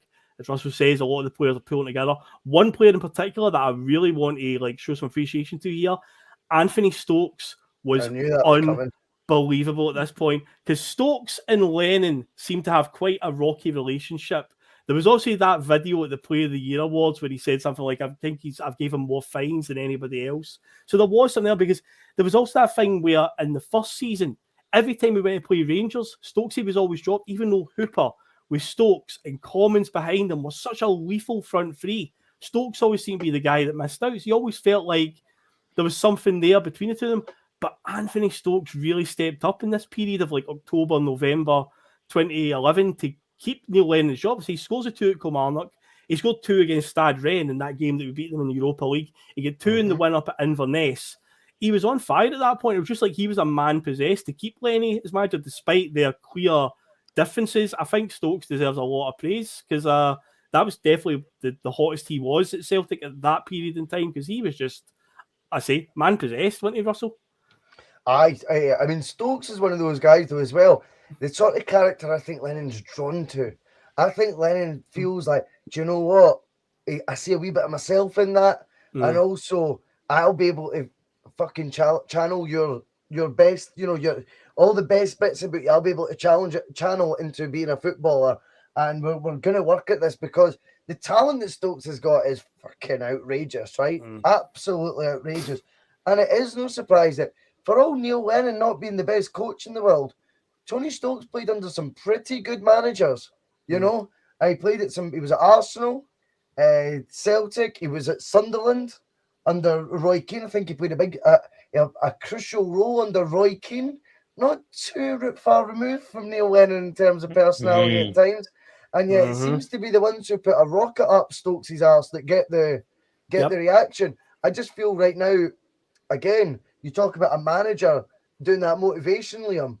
Is there also a player like Stokes who managers in the modern era, I just can't, just wash your hands of them. We can't deal with a character anymore. They just want everyone to be, when you were saying earlier on, everything's about technique now. I think that's right for the players as well. I think Also, it means there's no characters. You know, as much as managers maybe not able to give rollickins anymore, I also think players with a wee bit of fucking swagger, a wee bit of mischief in them, I think the managers can't deal with that anymore. They can't cope with that. Now it's all about just going, oh, you're amazing. Oh, you're wonderful. And come to one of my group therapy sessions tomorrow, mate, and I'll make you brilliant. You're on mute, by the way, before you come in, Liam. Oh, there's always noise down here. So I know, mate. I agree with what you're saying as well, because you see that with Anthony Stokes, but I thought Neil Lennon would have been a lot better managing Tony Watt then. You know, because they look like a similar type of player that also was a bit of mischief, a bit of that, or maybe it was like, oh Christ, I'm not doing this again. You know. He really fed up with Stokes, took it all out of him. By the time he got to Tony White, he was like, fuck this. This guy, he scored against Barcelona. This is going to be fucking impossible. He's probably the only one with his head in his hands, but it's like, please no him. Anyone but him to score that goal. He's like, please just let Sammy run through. When he must be a glutton for punishment, because he also signed Lee Griffiths as well. That was one of the last players he signed. It's like, oh my God, because I seen a comment a minute ago about Griffiths and Stokes cut for the same cloth. Flawed genius at times. Great players on their day, but a lot of problems, a lot of baggage. But yeah, Neil Lennon seems to have, he definitely has a certain type of player that you can get a performance out of. But you know what, though? Some of the best coaches in the world wouldn't be able to have got the tune out of Anthony Stokes than what Neil Lennon did. For example, I know there's a lot of love for what Stokes did that season in the comments coming in. And he was a phenomenally gifted footballer. The free kicks he scores are easy to forget. His link-up play with Hooper, who got probably more of the headlines because Hooper was so clinical and seemed to get that extra 10 goals on Stokes. Stokes' contribution to them is absolutely phenomenal. And I'm not convinced, you know, better coaches than Neil Lennon are able to get that same tune out of a wandering star like Tony Stokes. You know, I wonder. I think, you know, Stokes under Lenny was a good match, Liam, wasn't it? I think it was. It was because he's never been able to replicate that either before or after. His best football was with Lenny. I mean, after he left us, Stokes went all over the place. He spent a year in Bulgaria, or no, even a year, 6 months there. Was he not in Iran? Was he in Iran as well? He was, aye. No, those are like, that's, I mean, is that burning your bridges? You know, because, you know, have a lot of bridges to burn to get to their places. Aye. I don't know. I think he needed that, and you're right. There's no many characters like that out there now. And thank God, our guys are all clean cut and, you know, ready to give first aid on the pitch if anybody's feeling unwell. And Dr. Kyogo. Aye. lovely boys now. Do you not miss that though? A wee bit of needle in the players. That wee bit of rascalness. I didn't mind it. Do you know what I mean? I don't mind someone when they're a bit of a colourful character. And I think it gives your team that wee bit of an edge sometimes as well. I always think, like, with the team, you know, if you've got 11 clean-cut guys, that never used to be enough to win a league, even if all 11 of them are technically brilliant. Is football now creeping into an era where, you know, it's actually is a bit robotic? It's who's got the best robots, you know? Who's got the best 11 guys that come off the, you know, the conveyor belt, you know, that are doing the most kilometres, doing the, you know, the most, you know, intensive runs in the game. You know, everything's about technique and mileage. Whereas before, you know, I think that sometimes, you know, the bad boy in the team could sometimes give the team a wee bit more, I don't know, streetwise-ness, if you know what I mean. I don't think it's a shame that's missing now for football, I think, because I think there's aspects to football is a sport, and sport shouldn't always be about best technique. I think sometimes it has to come from within as well. And I think that's now maybe the bit that's lacking a wee bit, you know, with the modern player. It goes back to what you said at the start there, Russell, with when we're saying like this team, this squad are the last hurrah for that lad culture team. Definitely is, because nowadays everyone wants to be the perfect professional and be mollycoddled and can only play one certain way, and they want a Jurgen Klopp type manager to put the arm around them and tell them everything's going to be okay and stuff. But this team had a wee bit of needle and a wee bit of drive about them. Now, Jonathan, I'll come to you in this one, mate, because I just mentioned there They obviously went on this run of wins, but there was a game in particular that stands out. I've seen it mentioned in the comments already. One game that, I mean, how we'd been hemorrhaging a lot of stupid points that season, this could easily have went the other way. We played Hearts in a game at Celtic Park. It was 0-0 till the 72nd minute. And then Victor Wanyama, which most people, I didn't even expect this. I didn't know he had this in his locker because he was a defensive midfielder. Just gets a bit of space, 25 yards for a goal, turns and absolutely thunder bastards it right into the top corner. It's his first goal for the club. Absolute scenes in the stadium, but it could have easily been dropped points because in the last minute of the game, Hearts got a penalty and the Great Wall himself, Fraser Foster, pulled off a crucial save, which is just as important as the goal itself. It's a bit like Artur Boric's penalty save against Man United, when everyone remembers the goal, the Nakamura goal, the Wanyama goal, but there was a last-minute penalty, and I say it could have been more dropped points there, but that was a crucial win in that run building up to the next Glasgow derby, wasn't it? Yeah, it really was, and I think when you look back on that, I think that's the thing I remember more is actually the penalty save. The Wanyama's goal was outstanding in of itself, but Fraser Foster as a goalkeeper, you know, when he was up against the penalties, I think his record was something ridiculous. I think he saved like something about 1 in 3 or something in his whole Celtic career, I'm pretty sure. Which is an unbelievable record for a goalkeeper to be saving as many as that. And I think it's breeds confidence in some ways that even when we can see the penalties in the round of times we had Foster and goals, you always felt reasonably confident that he could pull something out of the bag, and thank Christ he did, you know, on that day, because, you know, that could have quite easily been another couple of dropped points that we could ill afford when we're putting this run together. And it's, you know, similar to what, you know, Postecoglou was kind of doing last season when he started getting on his run, and you know, momentum is so crucial when you're going to end up going for championships, and particularly with the start Celtic had, they couldn't really afford any halts in momentum because everything was kind of building up to that derby match against Rangers that season at around Christmas time. You know, and if we drop points against Hearts, particularly in that manner, conceding a last-minute penalty, then, you know, it could have completely derailed us in some ways, Russell, couldn't it? Well, I think the thing was with Foster, he was playing beyond his years at that time. But he had good experience. He played under Paul Lambert at Norwich. I think he won Norwich's Player of the Year the year that they got promoted from League One. Good knowledge. That's good knowledge, mate. That's good. I like that. So that was the link. So he'd been on loan at Norwich for Newcastle. Lambert had recommended him, saying he's a fucking player. Foster saving penalties, though, of course, we became to learn was nothing new. No, this is his bag. This is where he just had an intimidating presence about him in goals. You know, really, it was. I think he's another one. He's a goalkeeper. He's a throwback goalkeeper, though, Foster, in the modern era. You know, you wouldn't trust him fucking to do 3 keepy-uppies. You know what I mean? He's not one of these ball-playing goalkeepers who wants to play sweeper keeper, but he's imposing. He's a goalkeeper who makes fucking saves, which sometimes I think is getting lost in football these days. You know, it's like, that's brilliant that they can play with 2 feet in that. Can they save a shot? Whereas Foster seems to be adept at saving shots that he probably shouldn't save at times, making his body big, being brave. And I also just think he instilled some sort of confidence in whoever the back 4 or back 3, whoever it may be that is in front of him. I think, don't get me wrong, I think, you know, he's got a good profile for a goalkeeper. What is he, 6'6"? 6'7"? 6'7". Something along those lines. He's a massive presence. That's like a wrestler sort of height. Do you know what I mean? Like, that's ridiculous. And he's not exactly skinny at that, even at that age. You know, he's a big boy. And I just think, you know, when he's standing there, you're going up to take that penalty, for example, if you're the Hearts player. I just think him standing with the arms outstretched, that profile, you know, there is just that extra few percentage of, you know, intimidation that comes with it.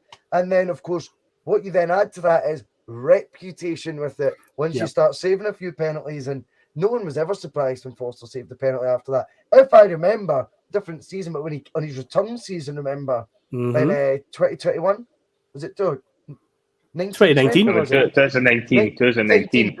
2019-20 season. First penalty he was up against, he saved as well. It was Morelos. It was Morelos in the cup final. Morelos in the cup final, was it?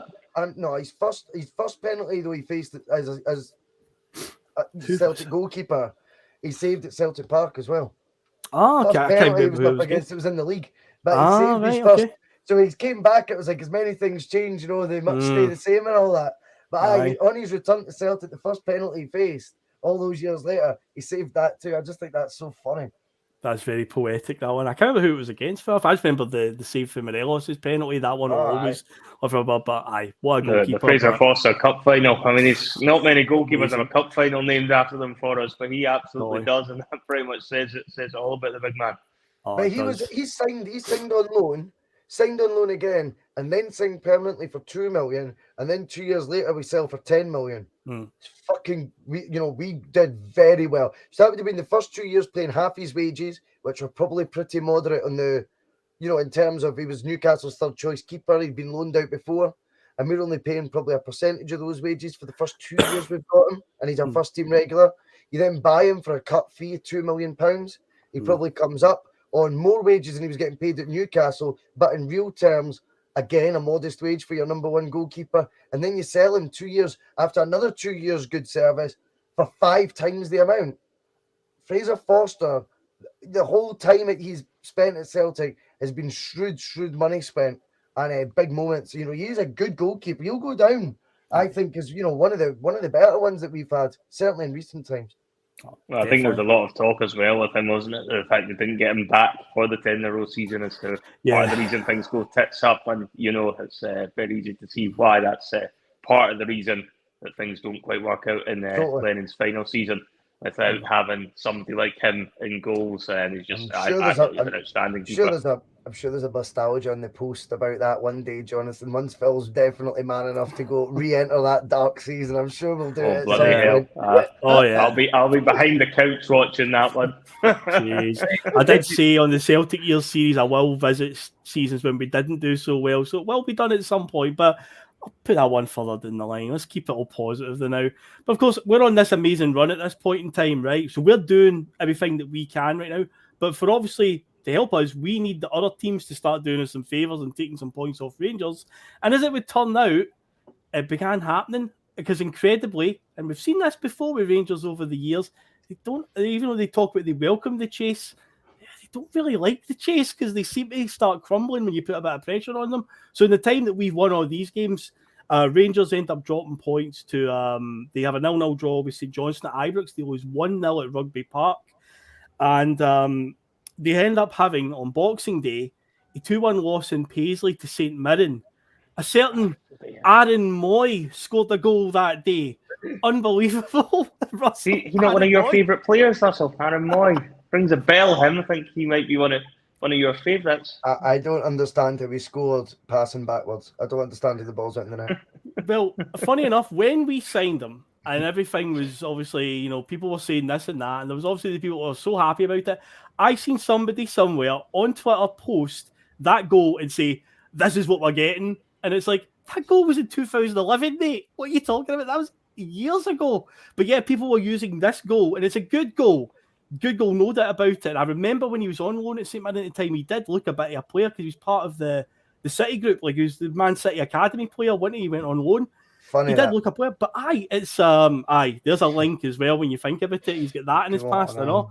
But yeah, he actually scores a goal on Boxing Day, and St Mirren beat Rangers 2-1 in Paisley. On the same day, we end up beating Kilmarnock 2-1 at Celtic Park. Georges Samaras got a double that day. But what that meant is the next fixture on the 28th of December, Celtic had gone from 15 points behind at the start of November, and on Boxing Day, they were down to 1 point behind, hence why the headline says 15-1. Yeah, so can we just quickly come in, and this has got to be clarified now, because what's the date? Let's just say the date again there, Phil. What was the date we got it down to 1 point? It was on Boxing Day. Boxing Day. So let's just to be crystal clear, I just want to get this into our wee heads here, Liam, right? Jonathan, I want to just make sure the transfer window's not opened yet, has it? So Yelovich is still definitely a Rangers player. Am I right? Am I right in thinking that? That's so correct. Their best player's still been at Rangers the whole time this point deficit's been chopped away. Yep. Good. And it was Yelovich who said the league was already won. During this run, he said it was in the bag. Yep. And Rangers haven't been put in administration or anything like that yet. No. Not yet. No. No. Is that still a few months down the line? Not until Valentines Day. So 15-1 occurred, guys, before they've sold their best player and before any off-field events they could say could impact them on the field. Is that all fair comment now? Correct. Just to clarify that, because people want to now twist that into, we got fucked during that season, Craig White and all that. You had a 15-point lead, and before all that bullshit, it was down to 1. Because you shat the bed, and we fucking started, we started, I don't know, playing how we should be under Lennon, you know what I mean? And that is very important to timestamp these events, because you would have it believed, we lost Juranovic, not Juranovic, we lost Jelic, that season. He was our best player, and then with administration, you would almost think, if you heard it from their point of view, this all happened, and that accounted for why that points gap. Well, we've just proven it there. Boxing Day, Liam, 1 point behind, 15-1, as Phil calls it. Remember, you're on mute.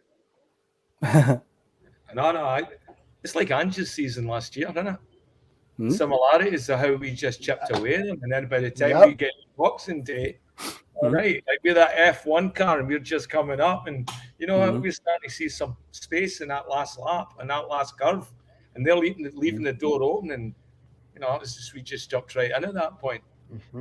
But they lost all that, and I don't know if there was pressure behind the doors. I don't know if did that affect the players, Rangers. I don't think so, because they all sounded pretty cocky and mouthy in the press, and they seemed to think everything was fine in that. So I don't know. I think our players we sensed the blood, and that was just us determined that we just have to.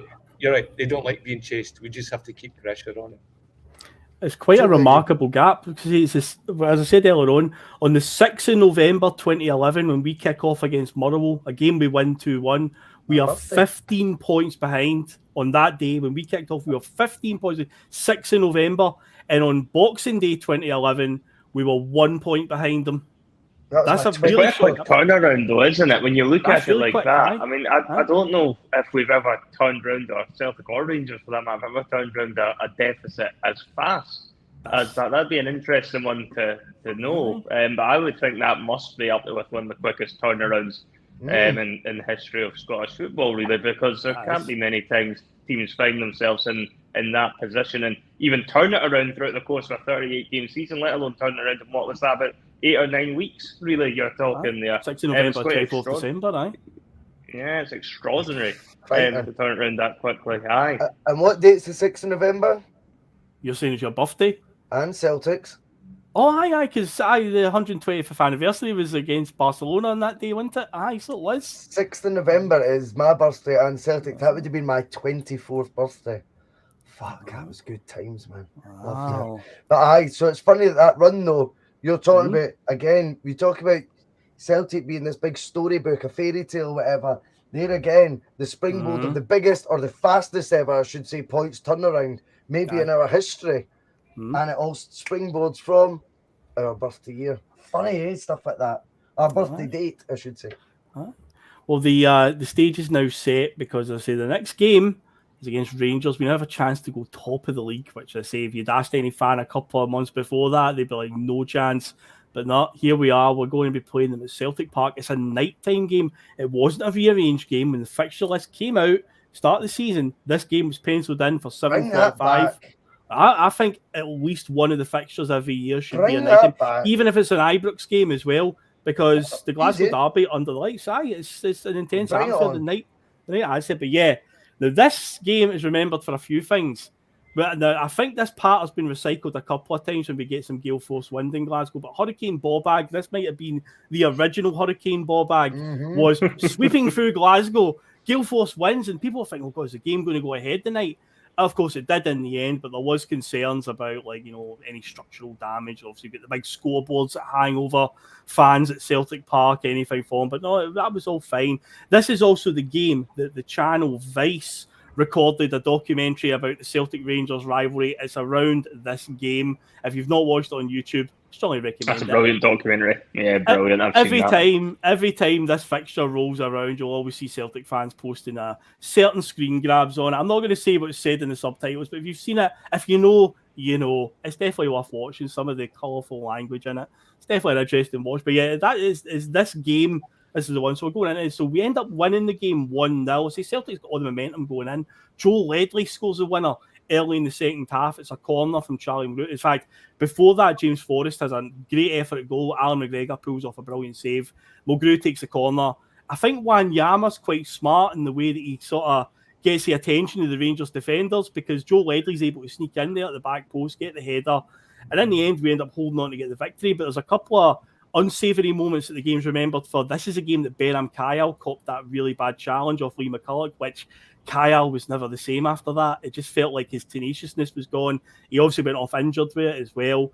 He did no bad though. He did no bad with his career, eh? Oh, he's a bit of a legend down in Brighton. I think he got them promoted. Played regular Premier League football his first 2 years, I think, with Brighton before going back home at about 31. He did well, because you're right.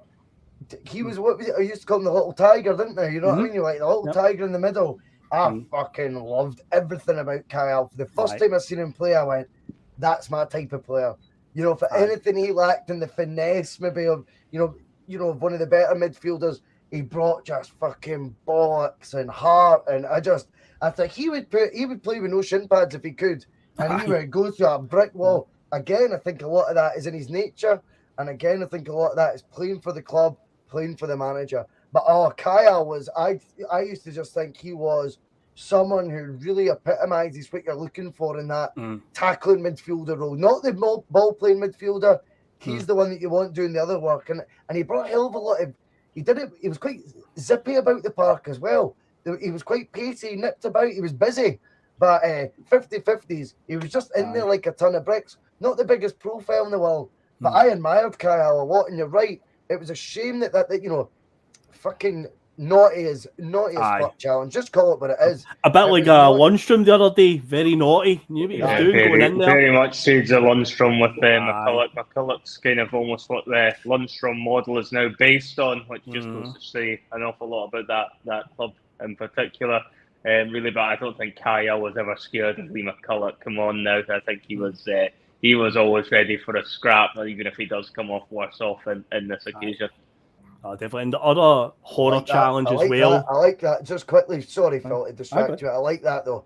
Loved Kyle, says William Dobbin from the Endless Celts. He would be great in that number 6 role in Angie's team, because he plays with that pace. I like that. I like that. That's a good shout. And that's fantasy stuff. I think it's fun to, sometimes, contrast and compare. And, we've drawn the similarities. Liam's drawn a couple. I've drawn plenty of similarities between the Ange Revolution and what Lennon was doing at this time. And you go, there was a brand of football that's not too dissimilar. Ange's is more effective, I think. Lennon's was a bit more punk rock and roll.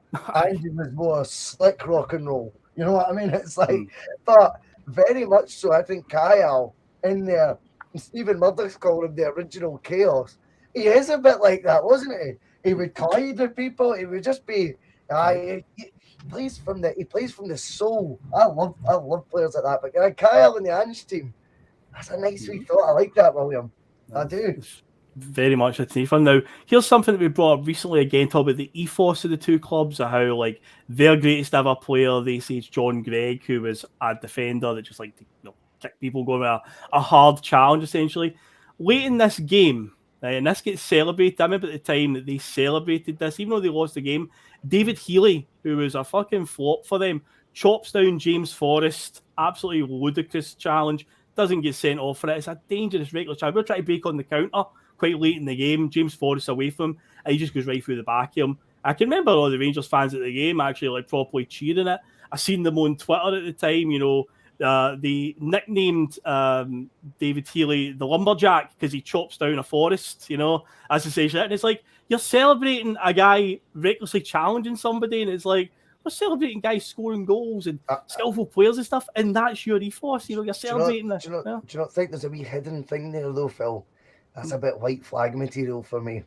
I think it's a bit scraping the barrel, isn't it? That's when you kind of know you're not going to be celebrating the football anymore, are you?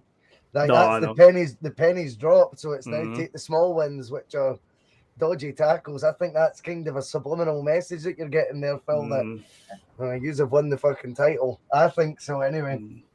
So Minimal's all with us to say we win the game. We're now 2 points in front.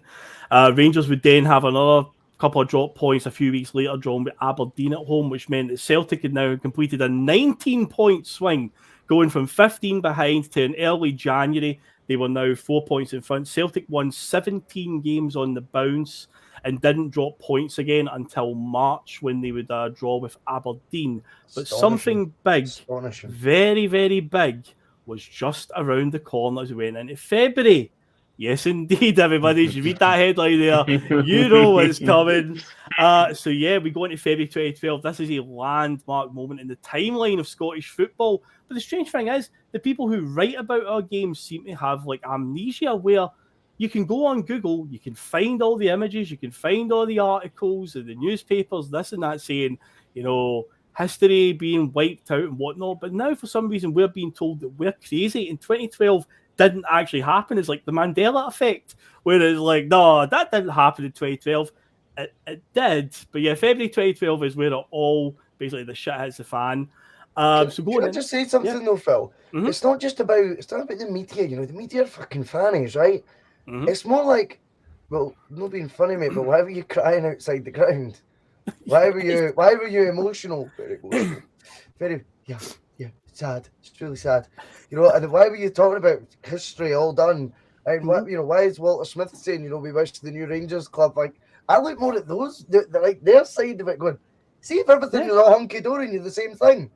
Why are you outside crying about it? Why were you putting banners saying no to liquidation? Like, it was no big deal, really, after all. Hey, it's only the company. It's only the company, not the club. It seemed to have been an awful state about that company at the time. And obviously, again, you've got the media headlines and stuff, but let's be honest, no one's surprised by that one. But it's when you actually look at the quotes from the likes of Walter Smith saying, we wish the new entity well. You've got Dave King, who's Mr. Rangers again now. He was saying, you know, the new club and the old club, that's why. And, you know, the amount of fucking tomfoolery that goes on about, well, the old company was dead, so not the new company.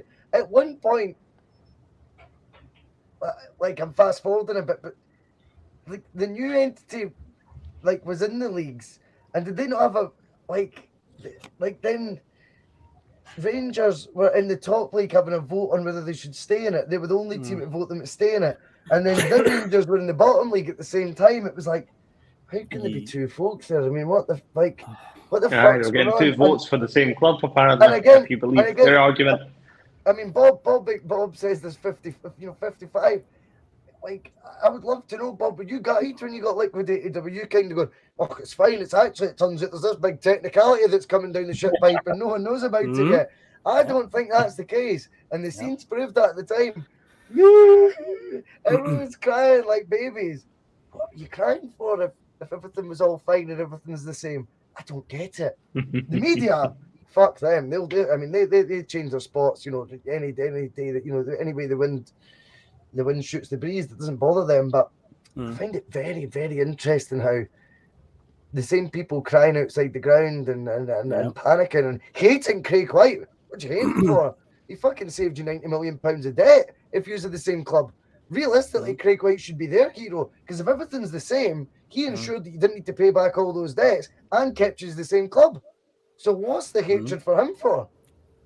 He's actually a living legend for you. So many contradictions along the way when you point out. But for the benefit of the viewers, in case you are one of these people who's got a bit of amnesia with 2012, because as I say, for some reason, some people believe it went this way and other people believe it went this way. This is what happened in 2012. This is how it went down in the month of February. So this seems like this could be any time. There's rumours and whispers at the time that there was some problems behind the scenes at Ibrox. I say you could basically install that headline anywhere, because it always feels like there's some sort of problems behind the scenes at Ibrox with the financial problems. But yeah, we're going into February, and yeah, these are starting to really gain momentum. Now, I'm not going to try and pronounce this name. I'm just going to call him Phil Mack, right? Because I can't. I've tried to process this name for years and years and years, and I can't get it right. And I'm just going to call him Phil Mack, right? Who's a blogger, freelance journalist. He was the first one that really started, you know, appearing on. He had an online presence. He began saying, "Look, I've done a bit of digging on this Craig White guy. He isn't quite the way he's getting hyped up to be, but nobody listened. Nobody was listening." What do you say, Russell? Sorry. He was on Super Scoreboard, I think, as well, was he not? Was he? Okay. Phil Mack, I think he went on Super Scoreboard one night and he pretty much told them what was happening. He got cut off around this time. I He told think them that's before true. Valentine's Day. I also think he had a bit of credit in the bank because his actual original whistleblowing story had been the Hugh Dallas sending emails from his SFA email address of effigies of the Pope. Oh, right, okay. It was that Phil Mack who broke that. So he had that was his big sort of like, who the fuck's this guy? How does he know this? So he'd whistleblown that, I think, in 2010, 11 sort of time. Right, okay. It's Phil McGillivan. I'm that perfect. Cheers, buddy. We'll just call him Phil Mack, though. Phil Mack will do it. Phil Mack. But so the thing was, there would have been panic from some aspects of the media because they went, fuck. Because he was the one that there's no doubt in my mind. He's pissed in the wind a few times since then, right? Yeah, oh God, aye. And he's went, pin the tail on the donkey and, and all that carry on because it gets bites and it gets some traffic. But undeniably, the Hugh Dallas one, he broke that story. So this guy that was actually telling you about the Rangers scenario had a wee bit of credit. Well, I say a wee bit, a big bit of credit in the bank because this was the second now hugely controversial story he was breaking. Now, since then, I think his reputation's probably in the minds of Celtic fans depleted a wee bit. No offence. I'm sure he's a good guy and all that shite, but I think he's predicted Rangers downfall too many times now, and Mike Ashley's tanks and all that shite. But undeniably, when he's calling that, it should have been taken more seriously if people had joined the dots and went, well, he was spot on about it. And let's be honest, such a random story, that Hugh Dallas one. It's like, how the fuck did he get his hands on that story? How does he know about effigies of the Pope and, disgusting ones at that from an SFA email? How does this guy that no one really knows that well, okay, he's part of the NUJ, he's keen to remind people and stuff all the time, but how? Like, how does he know that story? And then this one about Craig White that he's beginning to break to you. Realistically, I think it was only Celtic sphere that was taking it a bit seriously. Yeah. And obviously, because two sides to that, the credit in the bank, yes, because we're not complete idiots to the Celtic support. But secondly, because naturally we wanted it to be true. That is it. But I think the people who didn't want it to be true should have been sitting up and taking a wee bit more notice. And I think sometimes always soothing the Rangers support has been to the downfall of both the Rangers support and Rangers, because sometimes harsh truths are better than comforting lies. I think you're right on that one. And it's, but yeah, he as the story had then come out, and a game early in February 2012 was very fondly remembered. We went up to play Inverness in a Scottish Cup game. Now, we won the game 2-0, and that's not really the thing that's fondly remembered about this game, because it was quite a bog-standard performance, is the fans absolutely hijacking the game with the chanting all game of jelly and ice cream when Rangers die, and, well, I won't repeat the other one, because, there's a word in there that I can get punished for. But yeah, there was, basically, one of the lines was, you really must believe us.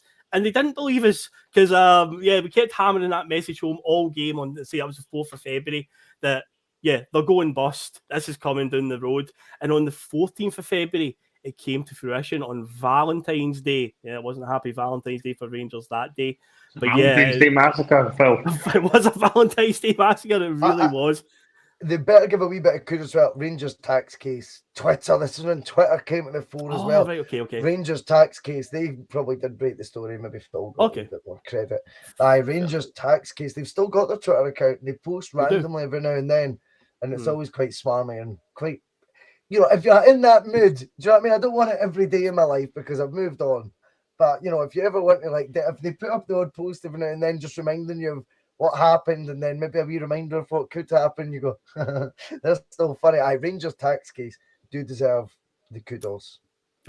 Fair dues. But yeah, basically the HMRC came in. It was to do with pay as you earn, not getting basically paid. Ibrox was one of the things. Obviously, the ticket deal we talked about, it all collapsed.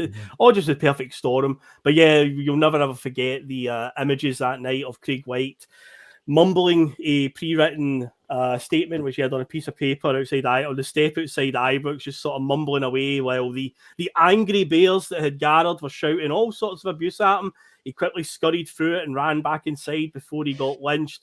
Of course, it's became memes aplenty have been spawned from this. You've got that guy outside Ibrox who's kind of like upsetting. He just says upsetting. It's amazing. It's an amazing caption. He's just kind of looking off into the distance like that, and it's just like upsetting as a caption. But when he's still in tears, upsetting. It's like, oh, it's just so good. It's one of the classic Twitter replies you can put on things when you're quote tweeting somebody. Just putting that as like a reply. It's phenomenal, the stuff that's come from it. And as you say, Russell, you know, why were they all so like worried at the time? If it was all, did they know at the time that, oh, it's all going to be fine? Exactly. So it all contradicts itself. That's what I don't get. That's what I don't get. I mean, it's not, you know, let's go with their theory. You all look a wee bit fucking daft though 10 years ago, don't you? What were you all fucking crying for? If we're all to go with your theory, why the fuck were you all outside greeting about it? Aye. Emotional. What was it? What was the boy who whispers? The one who whispers, he says something sad.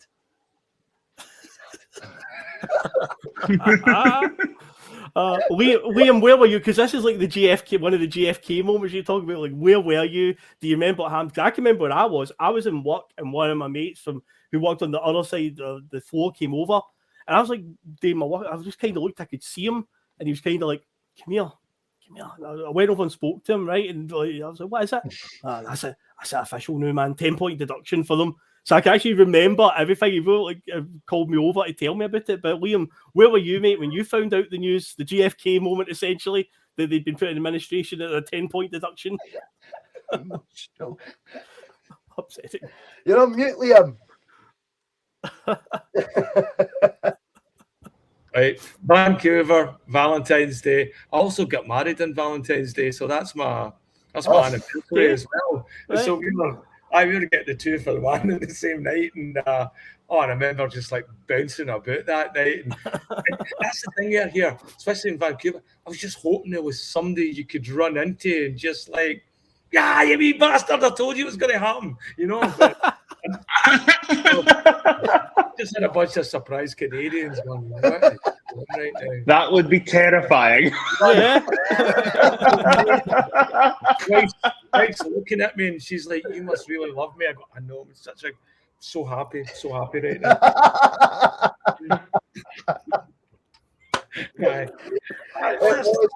I'm still happy. It was unbelievable that time. Like, you were like, we're putting on, it'd be like fucking reporting Scotland or whatever. Do you know what I mean? And you were going like, every single day at that 6 o'clock reporting Scotland news. The headline news, not the sports bit, the headline news was about them. And you're like, this is mental. Like, everything that you, like, the worst case scenario that was getting forecast keeps happening. You go, they actually are in administration. What? Like, it is, it's so funny how we viewed it because none of us expected it. Do you know why? Because they are the establishment club. And realistically, though, see, when we look back over the period of time they've racked up and accumulated a lot of these debts and or be doing dodgy payments, of course they must have been. They were signing guys. The big I forgot about that guy, Sean Barlow. Thanks to the big hoose must stay open. So good. That is the best meme. Yeah. We were playing against a team that was signing Chori Andre Flo, as we spoke about in Bustalgia, and the Chris Sutton, you know, my favourite Bustalgia ever. Oh, yes. You know, Chris Sutton one, you know, it's embarrassing. Because we signed Sutton for £6 million. They deliberately signed Chori Andre Flo for double that. There was no way Flo was a £12 million player. It's not, I don't expect Chelsea to ask for 12 million. Rangers paid 12 million to go for David Murray to have his moment at the press conference where he says, for every £5 Celtic spend, we'll spend a tenner. They were signing Ronald De Boer midway through that season for £5.5 million, straight from Barcelona. He was 30 years old, 29, 30. Peak of his powers, Ronald De Boer. Nobody's asking any questions. How the fuck are they upholding these guys? It was insane. Two guys came in. Turkey captain comes for Galatasaray, and what's he? Bit part player. No adding up here. Like, it didn't make sense. See, when you look back, it's mad that we were still so surprised, and we were, the administration event actually happened, when really, Yep. who the fuck's a team for Scotland that do very little in Europe are folding all this? The Not red only flags that, were there the entire time. it came out later as well. They actually had a face painter, you know, like well ahead of the curve. Nobody had a face painter, you know. Still waiting to get paid. I know. But as a result of this, I say they've now got a 10-point deduction. So Celtic have went from 15 points behind to 4 points in front. We're now 14 points in front. And it would only get worse for Rangers because they would lose 3 of their next 4 league games following the administration event. So they ended up losing to, I believe, Dundee United, Kilmarnock and Hearts out of the 3 out of their next 4. So the title was pretty much in the bag. And yes, Celtic did cruise on to win the title, wrapping it up comprehensively with 6-0 victory at Rugby Park in early April, which was Neil Lennon's first title as manager and the first in our second run of 9 in a row. However, Rangers fans will always spin this narrative that we only won the title because of the administration points deduction. Do not let them fool you, because in the end, the table read we had 93 points and they had 73. So give them back their 10-point deduction. We still won the league by 10 points. So, and it was clawed back, and the gap, by the way, we won it by 20. That league was only going one way. Let's be honest. The 2 clubs were in completely different trajectories by that point, even before the administration. And that's a 35-point swing from the 6th of November. That is ridiculous, man. That is a hell of an achievement, and this team deserves all the credit it gets for turning that around. But of course, as for the other hero in this whole story, the Ballad of Craig White, how did that one end? Well, obviously, the Ballad of Craig White.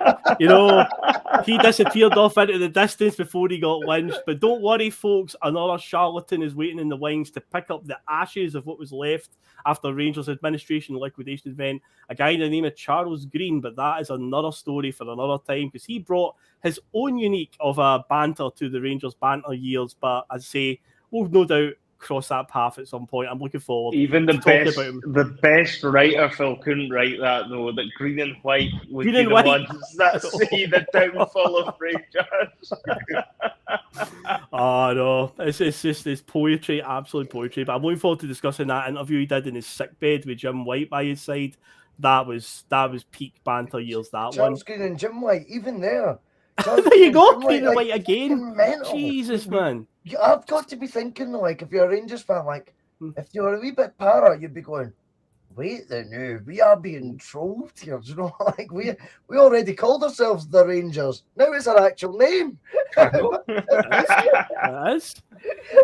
Green and White ruined the club. It's like, what is going on? Like, it's so mad. Like, some of the stuff that happened. It is really like a soap story. I mean, Netflix have missed a trick. Oh, they have. Because that is something you could read. You know, like how, you know, fucking, like, they've remade like that series about the royal family, The Crown. You know, well, you could call this fucking, I don't know, something to do with the royal. Glasgow's Green and White. Aye. I imagine like Netflix recreating this story and it going from, you know, Tory Andre Flo, David Murray saying these sort of silly quips to then brown envelopes to Barry Ferguson, brown envelopes to Neil McCann. All of this, EBT's daft. Oh, just sign it. Like, no worries, mate. Sound. I'll take 40 grand a week in Scottish football. Do you know what I mean? You know, they're the team full of 30 plus grand a week players in the SPL. And then it turned into what it did. And then, of course, you need to get a right good character to play John Brown. What's the deeds? Shows the title deeds. Oh, yes. But I think that Netflix need to get onto that and recreate it, because it would be epic viewing. Only in Scottish football can this type of madness happen. It really is. It's a crazy league when you think about it. See, this season alone, just talking about some of the stuff, mental. And just a wee final word that I always put in here, I put missed opportunity, because here's something that we forget about. Celtic, obviously, the priority every season is to win the title, and especially after the way we'd lost the title in 2011. It was just about getting this one over the line. Obviously, we had to have a massive comeback to overhaul Rangers' lead, and then, of course, what happened to them obviously happened. But given all of their problems, and they were knocked out of the League Cup and the Scottish Cup early on, they were knocked out by Falkirk in the League Cup, Dundee United put them in the Scottish Cup. I remember at the time when we got that, they got the 10-point deduction, we were 14 points in front. It's like, right, we've got the treble here on the table because we were in the League Cup final coming up as well. And we were still in the Scottish Cup, and it's like, by the way, trebles were hard to come by at this point. It's not like recent years where it was treble after treble. The last one we'd won before this was 2001. Now, I've been a season ticket holder since 2007, right? I've been to many games. I've seen Celtic lose. I have never been more angrier than the day I walked out of Hampden and we'd lost to Kilmarnock. I struggled to accept that day. Like losing a final to Rangers or losing a game to them, because in Scottish football, Celtic and Rangers are the two top teams and everybody else is down here. But losing to Killie, I couldn't get my head around how we completely froze that day.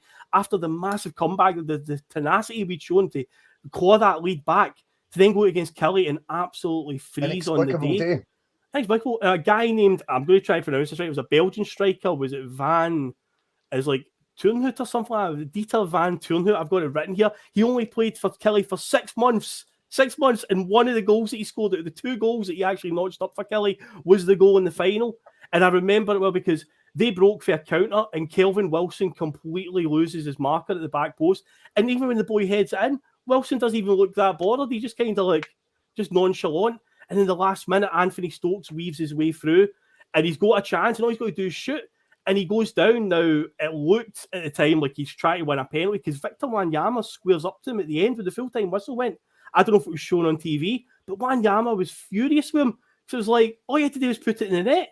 But it looked like Stokes had tried to win a penalty in the last minute. But I was furious that day leaving Hampden. I can't believe we just lost a cup final to Kilmarnock. And then, to make it worse, is a few weeks later, we wrap up the league title by smashing Kilmarnock 6-0. And you're like, where the fuck was that performance a few weeks ago? And then but you're like, okay, we've lost the treble. Fine. The double is still on the table, though. We're going to play Hearts in the semi-final. So a week after we've put in that amazing 6-0 performance at Killie, one of the best performances that season, still my favourite away game that I've ever been to. We were unbelievable that day. We go out and play Hearts and completely freeze again. We score a late equaliser. Scatchell put them ahead. And then Gary Hooper equalised in like the 88th minute, 87th minute. But we struggled that day. And then you're like, right, okay, we've regrouped. We'll get extra time. We'll beat them then. And then in stoppage time, is it Zaliukas, the former Hearts captain, blasts the ball at Joe Ledley from close range. He sticks his arm out. He can't do anything. It hits him in the arm. And Craig Beattie scores that penalty. And it's like, how have we managed to blow the treble and then the double? And it's like, seeing the grand scheme of things, right, with hindsight, knowing that what we were on to achieve and the amount of trophies won after that. But at the time, I can remember being like, it could have been more this season. It could have been, but say with hindsight being 2020, you go, well, okay, it was just all about getting the title that season, but the way we lost the 2 cups was just like, how the fuck did we manage to do that? How unbelievable. The cups just seemed to be a bit of a bogey for Lennon a lot of the time in his first spell. He really didn't seem to be able to get a grasp on them. That happened a lot of the time. Jonathan, even in his caretaker spell, he won 8 out of 8 in the league. But his one defeat was Ross County. Yeah, that's right, in the semi-finals. Just about that could have cost him the job, full time. Could have quite easily cost him the job if Celtic had been looking further afield and had somebody else sourced. They could have easily used that against him. Same team, ironically, could have cost him his job a couple of years ago. Ross County put him in the League Cup. Correct. Yeah, and I think most fans kind of thought that was probably when he should have went last season, if not earlier. So, there was that talk, as well. But I mean, you're looking at the cup performances that season; they were pretty poor. I do vaguely remember the Hearts game because I remember he got very frustrated, Lennon, towards the end of that. The refereeing performance. I think Celtic actually had a penalty shout of their own, even after Beattie scores. I think from memory, in that game, and Lennon's going off him. And I think from memory, I think it's quite a soft appeal, but he was wanting anything going in that game. He actually squares up to the referee after the match. I think they get hit with a ban, which is unlike him, I know. But when you look at that as well, I think that season too, Phil, I know obviously we had that brilliant performance against Kilmarnock, but I actually think we had an opportunity to win the league at Ibrox that season as well, if I remember correctly. And we could have really stuck the dagger into them, and we went 3-0 down in that game as Rangers just 2 men down as well, if I remember correctly. I think Wanyama and Mulgrew maybe get sent off. Might have been. Yeah, there was a couple of red cards. That's right from memory. We almost get it back at the end to get another 3 each. Right, I think we scored twice in the last 10 minutes. and we almost managed to salvage something from it. But again, it was one of those games where just like that was an opportunity there to really stamp home something and make like one of those really memorable moments where you win the championship at Ibrox. It doesn't come around very often. And again, Lennon just fell short on that. And I always kind of feel like that was something that just tended to happen a lot with him. It just was a case that he was the nearly man a lot of the time when it came to winning things domestically. And even when he eventually does go on to get his treble, nobody really cares because he's already lost 10 in a row. So it's just like he can't really win in that sense when it came to the Cups. It's bizarre. It's one of these weird ones. Bit of Jekyll and Hyde team at times. They were, as you say, on punk rock football. At times they were capable of it. They were scintillating to watch when they were on it.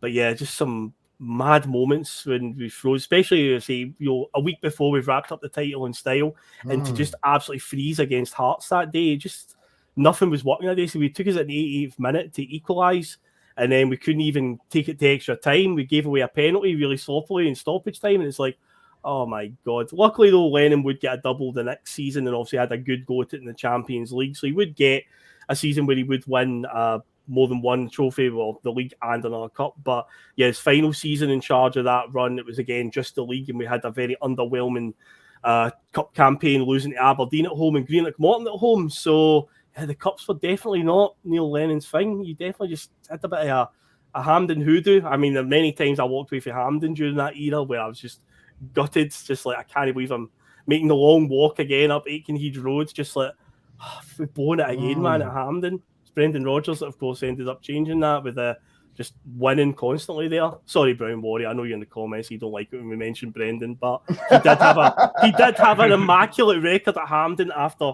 Lennon's run, and Ronnie's run at Hampden was pretty poor, so that's that true. did turn that around. But that does wrap up the 2011-12 season. It has been a very fun one tonight, and I knew it would be good because this was a bonkers season. Now, of course, I did put some trivia to you at the start, guys. We'll now go back to it before we forget. So to just let everyone know in the comments, because it was obviously right at the start and you may have come in late, there's 6 answers to this, and it's from Neil Lennon's first term as Celtic manager from 2010 to 2014, not his second term, don't worry about that. So there are 6 players who scored on their competitive debut for the club under Neil Lennon. Can you name the 6 players? You two got any? I've got 4, I think. I've not really been thinking about it for too much, but I know Chris Commons is definitely one, because I was at the game where Chris Commons lock it against Aberdeen. Chris Commons, League Cup semi-final, Aberdeen. I was there as Aberdeen, well. 4-1. Yeah, 4-1, I'm pretty sure it was. I was at that game. Yeah. Any springing to mind, Liam? Kyle? No. Oh, good guess. What about Efrain Juarez? Against Braga. But you're not a million miles away. I thought he did score in his debut, sure. No, the first leg was away against Braga. Right, we lost 3-0. But see, the second leg against Braga, we beat them 2-1. But who scored that night? Because that's one of the answers. Are we including players here that were just transferred, or does James Forrest count? James Forrest is a correct answer, because in May 2010, when Lenny had taken over for Mowbray, James Forrest came off the bench for his competitive debut and scored against Motherwell. James Forrest is a correct answer. That's a curveball, that. You just said make a debut. The competitive debut for the club. So James Forrest is a correct answer. I've got a peach. I have got a peach, Jonathan. And he was shite, right? Daryl Murphy. No. Against Dundee United? Oh, no. Are you sure? Not on his debut. That was a good goal. I remember that one against Dundee United where he ran the whole length of the park. But we signed him at the start of that season. The top corner.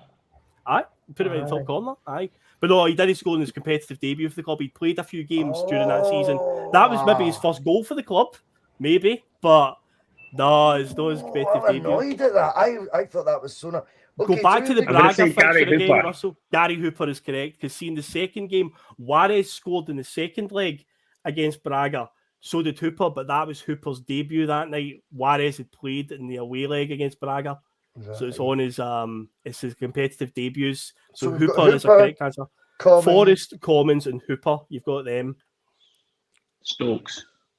Did Tony Stokes do it as well? No. I've got one. Go. Defender. Yeah. Maybe played 1 or 2 games. Yeah. Israeli. Yes. Yes, he's called Rami fucking. Gershon. Rami Rami Gershon. Gershon. That's it. February Yes. 2013, he scored against Inverness Come in a 3-1 victory. Well at done, the Russell. Caledonian Wow. Because Stadium. he That barely was played. impressive. He barely. I remember it. I've got another one. Mhm. I've got another one. A lob at Fir Park. Mhm. 19 years old, 18 years old. What was Tony his Watt. name?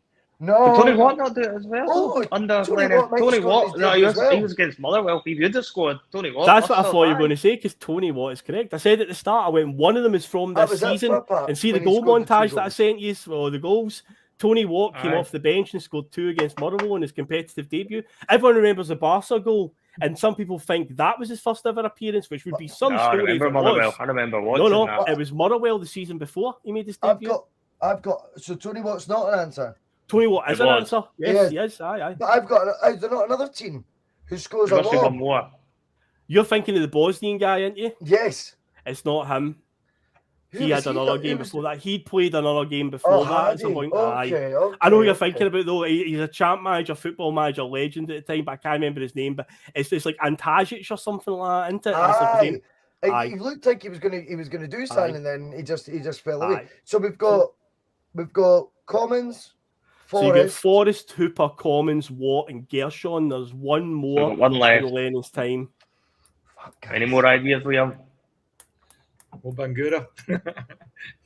By the way, I'll say this: you're not a million miles off, because Bangura is in that category that Russell talked about earlier. Strikers we Rasmussen. would take not Rasmussen. There was that moment. Strikers we take a punt on for about £2 million at a time, roughly about that price tag.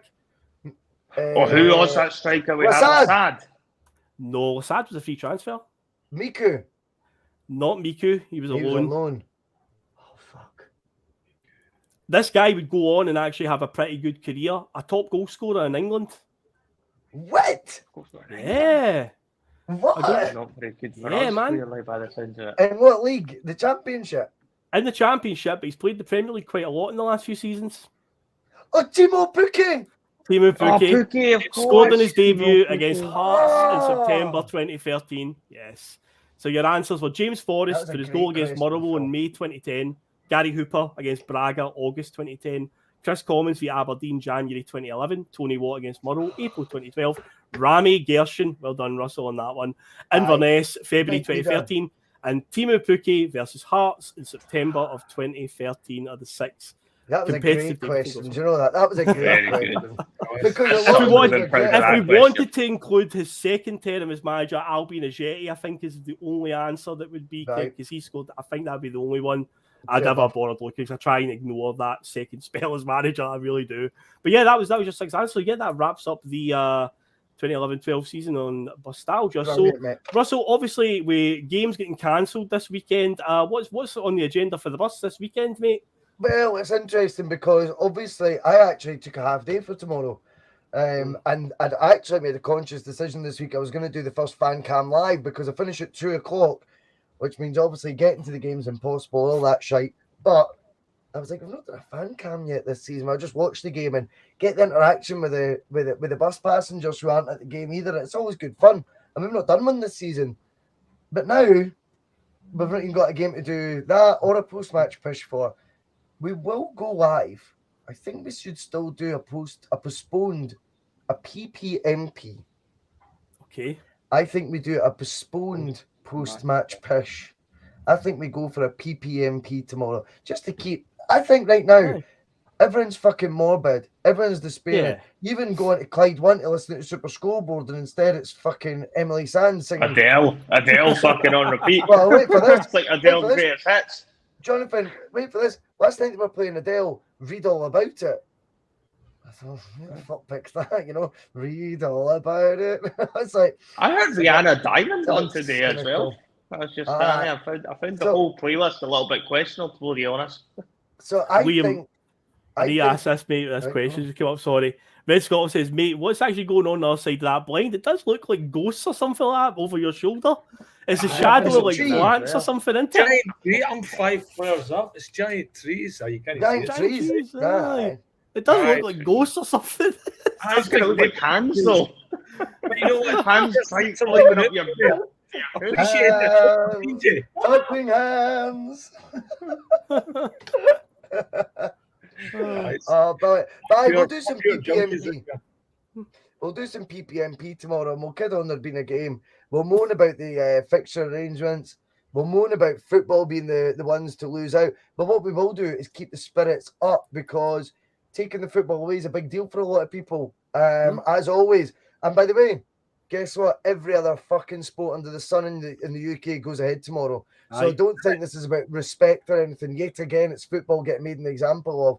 Any excuse. And it pisses me off, because I used to run a small business, in case I hadn't fucking told you.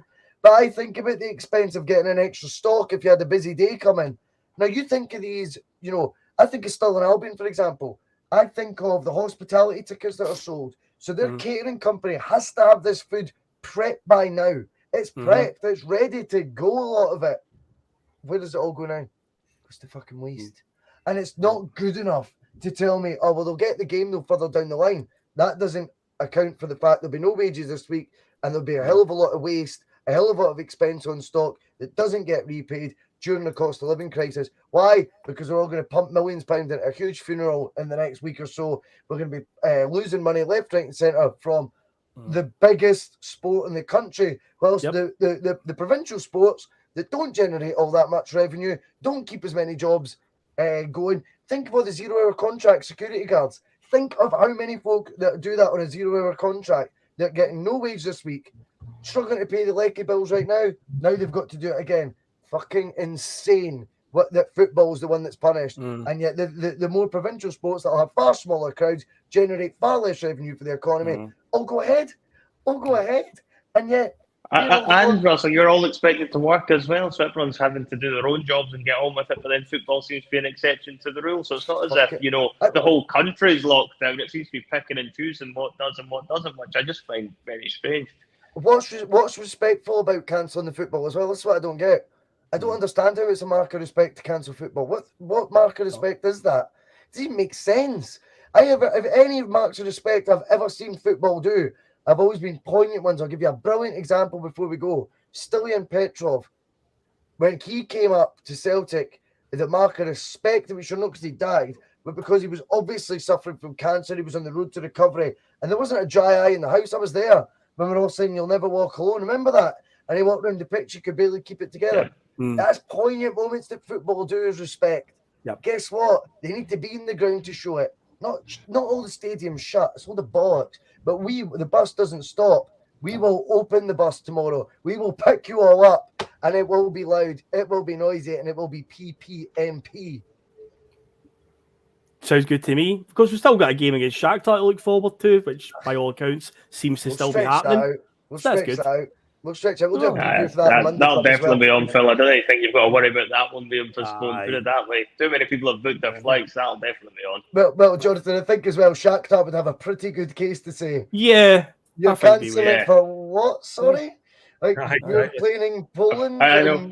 Have you seen what's going on in our country? But gentlemen, have you enjoyed yourself tonight on class, mate. Another good brilliant. It was a good time in my life. I enjoyed going back to that time, Phil. It was brilliant.